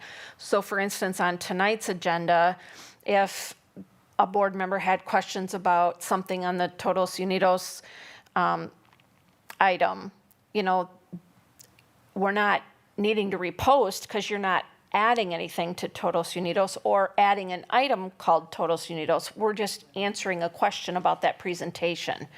So like Board Member Levy said, instead of adding a response underneath that item, if we just have an agenda item that says, here's, you know, responses to board members' questions on current, tonight's agenda items or something, then I think we would be fine, and the public would understand that, because we're not adding anything new. It's just an attachment that further explains what's already on the agenda. I know I kind of rattled that on, I'm sorry. Works for me, thank you. And the public would still have availability of that, correct? Perfect. So transparent, great. Yes. Okay. Dr. Garrison.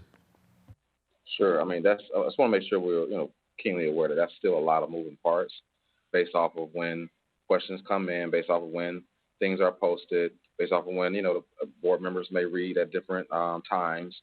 I have to be, very, cautious around, what we are also putting out. Sometimes there's sensitive information in some of your questions. Not all things are sensitive, right? But sometimes there are some things that we wouldn't necessarily put out to the general public based off of whatever questions you're asking individually. And so that is something that there's a lot of moving parts from what I'm hearing that will all have to line up in order for the attachments to be posted right on time, right before a meeting that's going to be on Tuesday. And so that's something that me and Mr. Schultz would need to work through. And of course, Board President Johnson, based off of when we are ready to post. And so I just want to make sure that we all are keenly aware that that's a lot of different moving parts. And in the perfect world, it all kind of flows correctly. But unfortunately, sometimes that doesn't happen. Understood. Megan Miller. So if I'm jumping the shark, just tell me. But this is a lot going on in this conversation. And like Dr. Garrison said, a lot of moving parts. And since Board President Johnson, I'm sure, has opinions that are very relevant, since it's, she's our board president and sets agendas, would it be okay for us to postpone this discussion? Is that okay? Because I think this has been a wonderful discussion. I have a lot to think about, but maybe just to the next meeting. So could I make a motion then to postpone Yes, the discussion? that actually was going to be my recommendation, because Great I think minds. there's only 4 of us here. That too. And there's 3 other folks that I think should be involved in this discussion.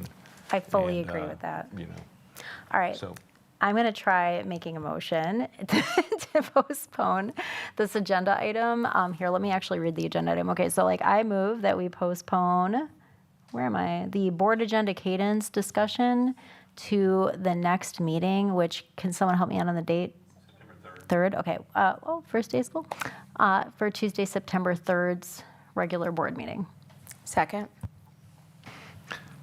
I'm going to ask this. Any more discussion? Anybody? Nobody's there on the other screen. So okay. Okay. All those in favor, say aye. Aye. Aye. Aye. Nays? Motion passes. We'll move it to the September 3rd board meeting. Mrs. Show?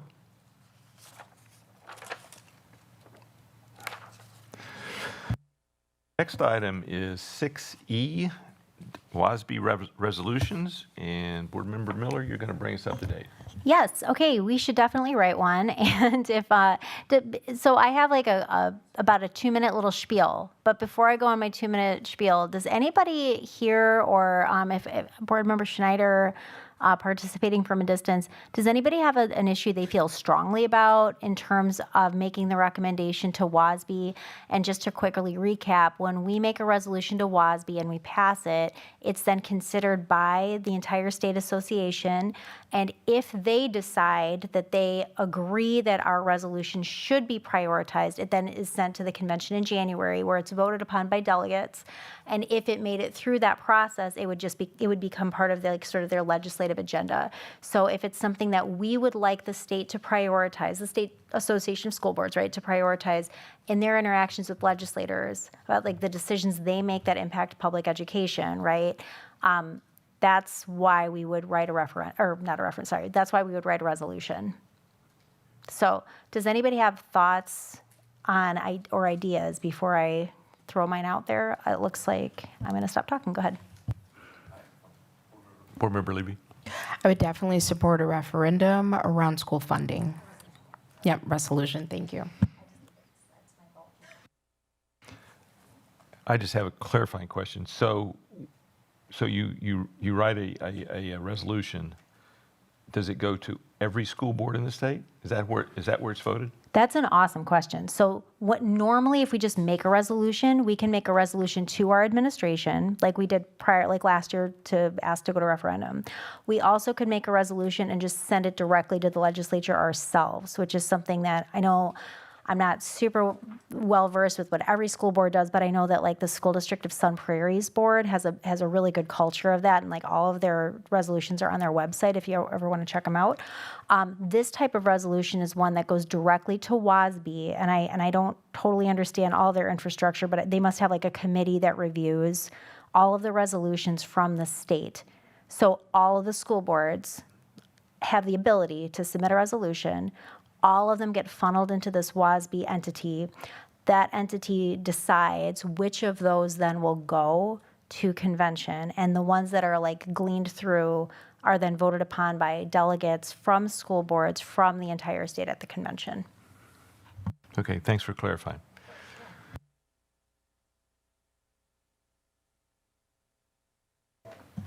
Okay, so I did write one up. And the reason that I didn't send it to Ms. Shope to post, like we just discussed in the previous discussion, is that I want to make sure the way that I'm sort of conceptualizing it, I want to make sure that the language is appropriate. And so I was going to run it by Dr. Garrison and his administration, but I wasn't going to ask him to take the time to do that unless I felt like there was at least a willingness to do this on the board.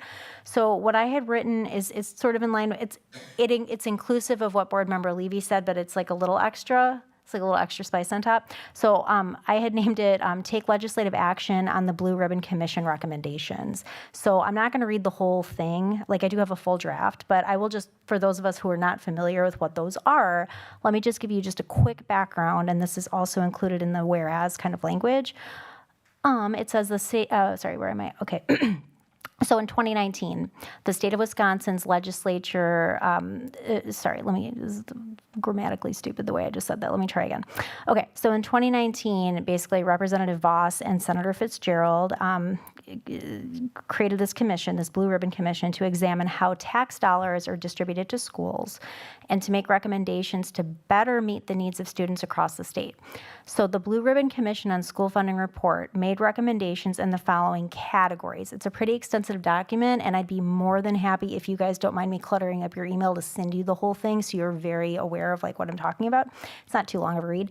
The categories are per pupil adjustment and per pupil aid, declining enrollment, negative tertiary aid, timing of school aids distribution, which we've heard a lot about from Mr. Chady as well, school levy tax credit funding, revenue limit adjustments, per pupil adjustment inflation indexing, special education categorical aid, bilingual bicultural aid, aid for low-income pupils, high-cost transportation aid, sparsity aid, gifted and talented pupils, mental health, school district consolidation, early childhood, incentives for shared services, summer learning loss.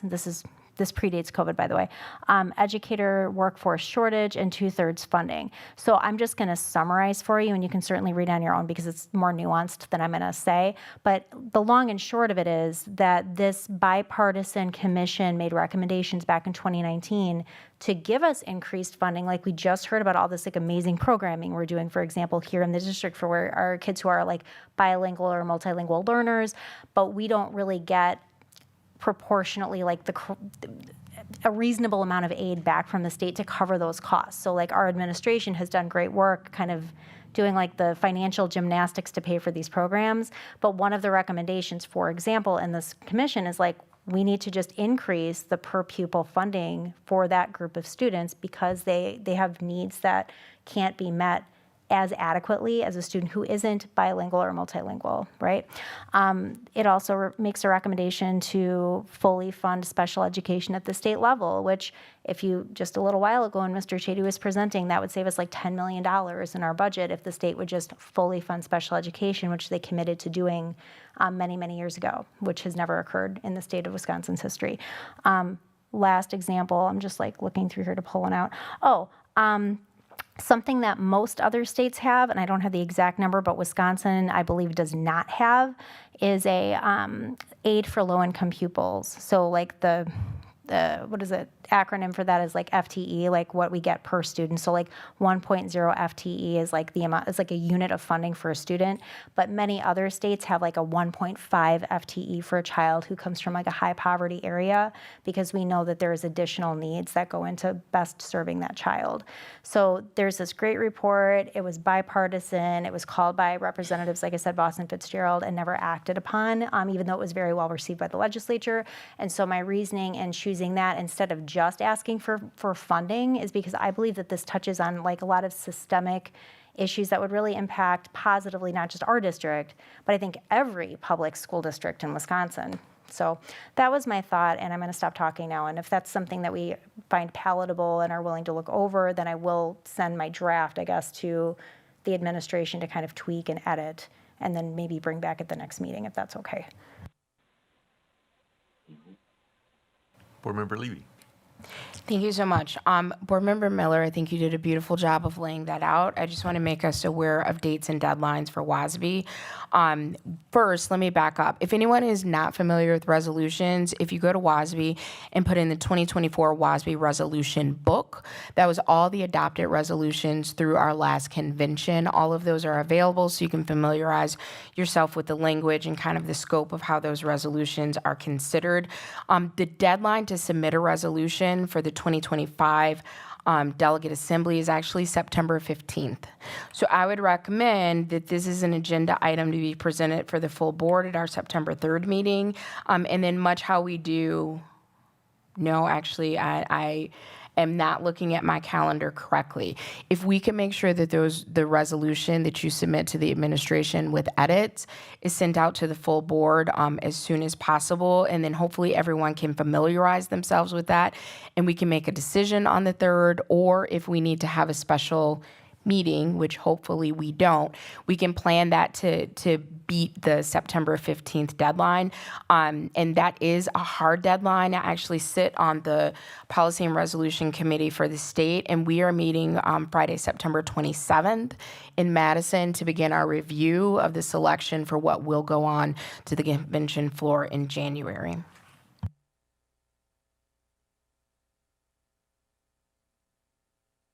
Sounds great to me. Okay. I like the idea. I like what I heard. So, I'd say get with Dr. Garrison and start the ball rolling. And yeah, we got it. We're pushing a lot of things to September the 3rd, but that's what we got to do. So. It's a good day. Board Member Levy. Thank you so much. And just to clarify, we have to vote to approve because you can't submit a resolution that hasn't been approved by your board. So everyone, if we are doing this, everyone needs to be on the same page, vote to approve it, and then it can be submitted. Before we wrap this up, I just wanted to ask if Dr. Garrison, do you have thoughts, or does that timeline work for you? Like, I just want to make sure you're included in the conversation. One of the things I've always said is that, of course, I work for the board, so I'll make the time frame work. Just keep in mind, September 3rd is the first day of school. And so as soon as you get that information to me, naturally, I just, start reading it, right, and start thinking about, what possible thoughts that we would have in it, and we'll go from there. I just shared it with you.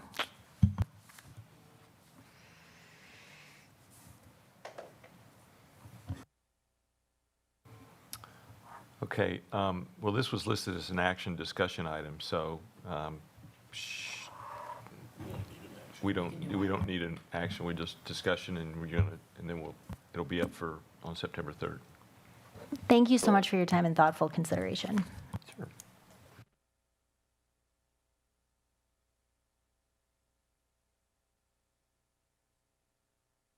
Okay. Next item is consent agenda. Is there any discussion or ready to vote? Any I move approval of the consent agenda unless someone needs something pulled. I'll second. Okay. Now any discussion? Okay. All those in favor say aye. Aye. Aye. Aye. Consent agenda passed. Okay.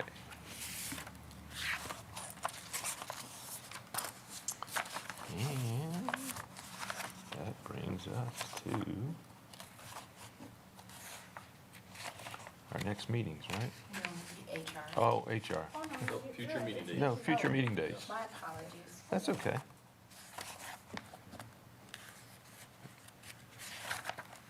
Well, what in the heck did I do with it? There it is. Okay, item 8A, future board meeting dates, Tuesday, September 3rd, 6 o'clock, regular board meeting, Wednesday, September 4th, 5:30, policy committee meeting. Okay, now we're going to move to HR. Actually, Board Vice President Nichols, I actually just had one more question. So I'm sorry, I'm like full of crazy stuff tonight, but I just did have a question about future meeting dates. So at our last meeting, we had one member absent and we discussed board goals. And I think that that was a tricky discussion because I think it was mostly about like kind of procedure and like less about the intent. So in my policy homework, I was looking at policy 152, and then it looks like there is actually a policy called goal setting. And in my notes, I just wrote that it calls for board and administrative objectives to be identified for district-wide goals. And then there's like a rule 1 that outlines like there's a board evaluation, a self-evaluation role that plays into that as well. And I'm wondering if I could just maybe use this opportunity, since we're talking about future board meeting dates, to just, with full transparency to the group that's here, request that whether it's at an upcoming to be determined, hopefully soon, board meeting, or if it's like a specially called workshop style meeting, if that's something we could consider looking at, because I believe that that was a good discussion. Since there is policy that outlines how we can do that, I just wanted to take the opportunity to bring it up.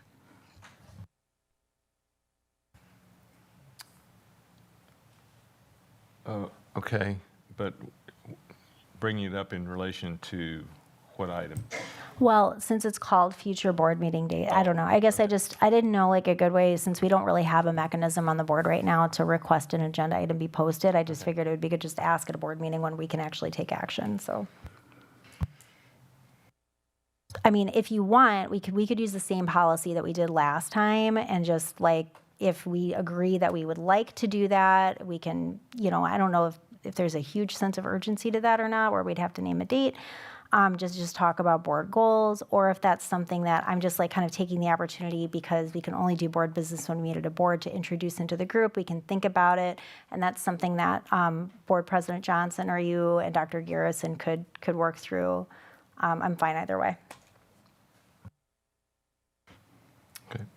Dr. Garrison, do you have any thoughts on that? Actually, I do. I mean, I think we should, of course, put your thoughts definitely in writing to myself and Board President Johnson, and then we can, of course, have a discussion as we, of course, set agendas while I work with Mrs.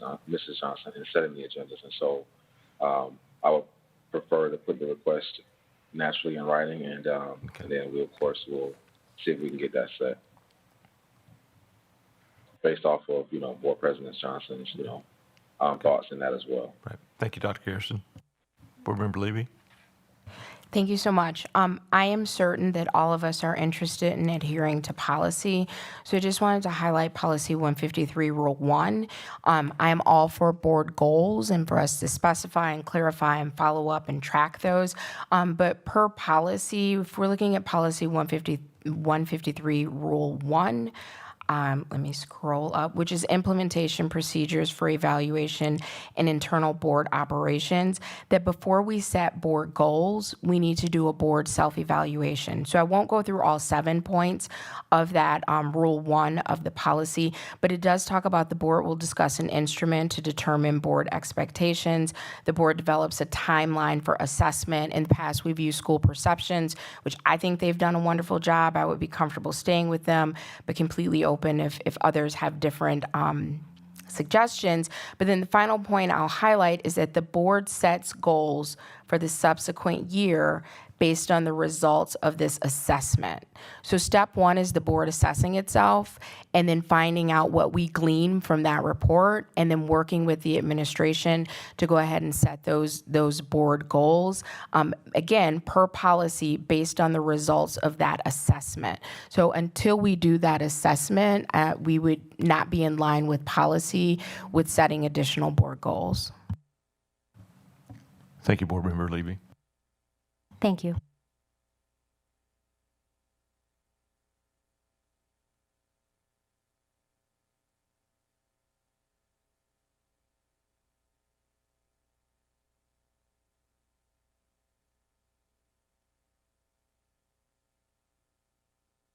I do.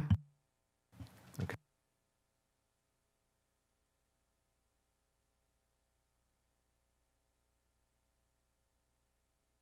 Okay, a motion may be made and a vote taken to convene the Board of Education into closed session pursuant to Section 19.85, Parent 1, Parent C, relative to considering special personnel recommendations. Is there a motion? So moved. Second. Discussion?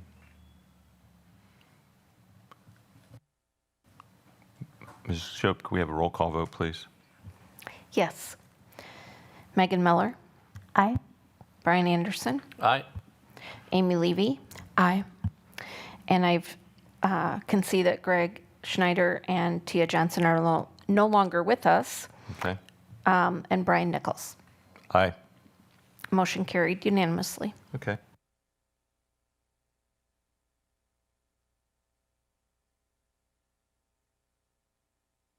Okay.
Okay, we're back in open session at 8:52 PM.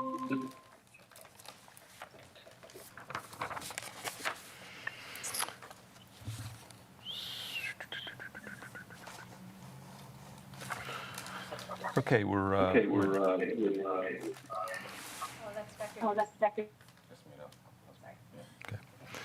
So we're at item 9B, HR Committee Report, Employment Recommendations A. There is one correction that the administration would like to make under the professional section, under where it says retirements and resignations. All three of the people listed, Maureen Fernandez, Sarah Mentilli, I believe it is, and Kimbrell Woodkey, all three of those employees have resigned. Okay. Okay. Thanks for the clarification, Dr. Garrison, and the revision. I'll make a motion to approve Exhibit A with that amended recommendation.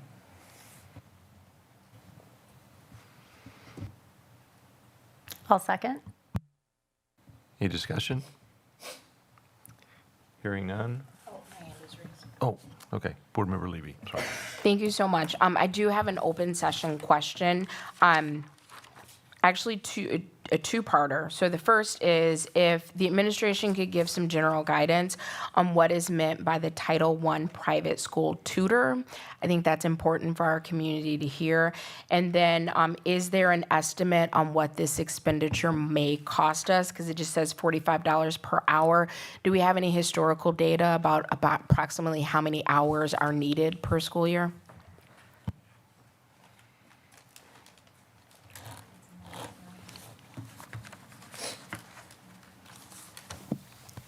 Good evening. That position is required for us to provide when we have students from outside our district that so require those services.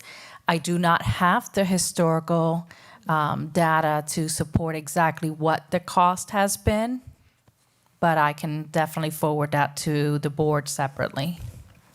Thank you. And just for clarification, that's students within our district that are going to school outside of our district, correct? Correct, yes. And since it's required, whatever that amount is, we are required to pay. So that's why I'm comfortable with voting to approve without having that amount. But I think it's important for us to kind of have that as a reference point. Again, dollars going out for students that reside within our district, if I'm understanding it correctly, but don't go to school in the school district of Beloit. We are still obligated to provide tutor services. That is correct. Thank you so much.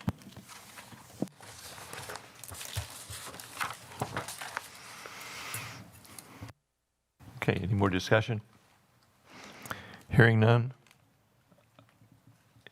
Could I have a roll call vote, Mrs. Shope? Yes, you may.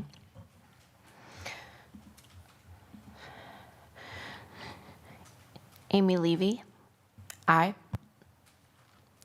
Brian Anderson. Aye. Megan Miller. Aye. And Brian Nichols. Aye. Motion carried unanimously.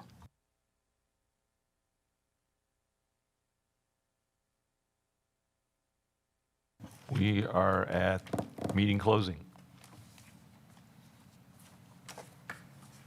I move we adjourn. Second? Any discussion? Hearing none? All those in favor? Aye. Aye. Aye.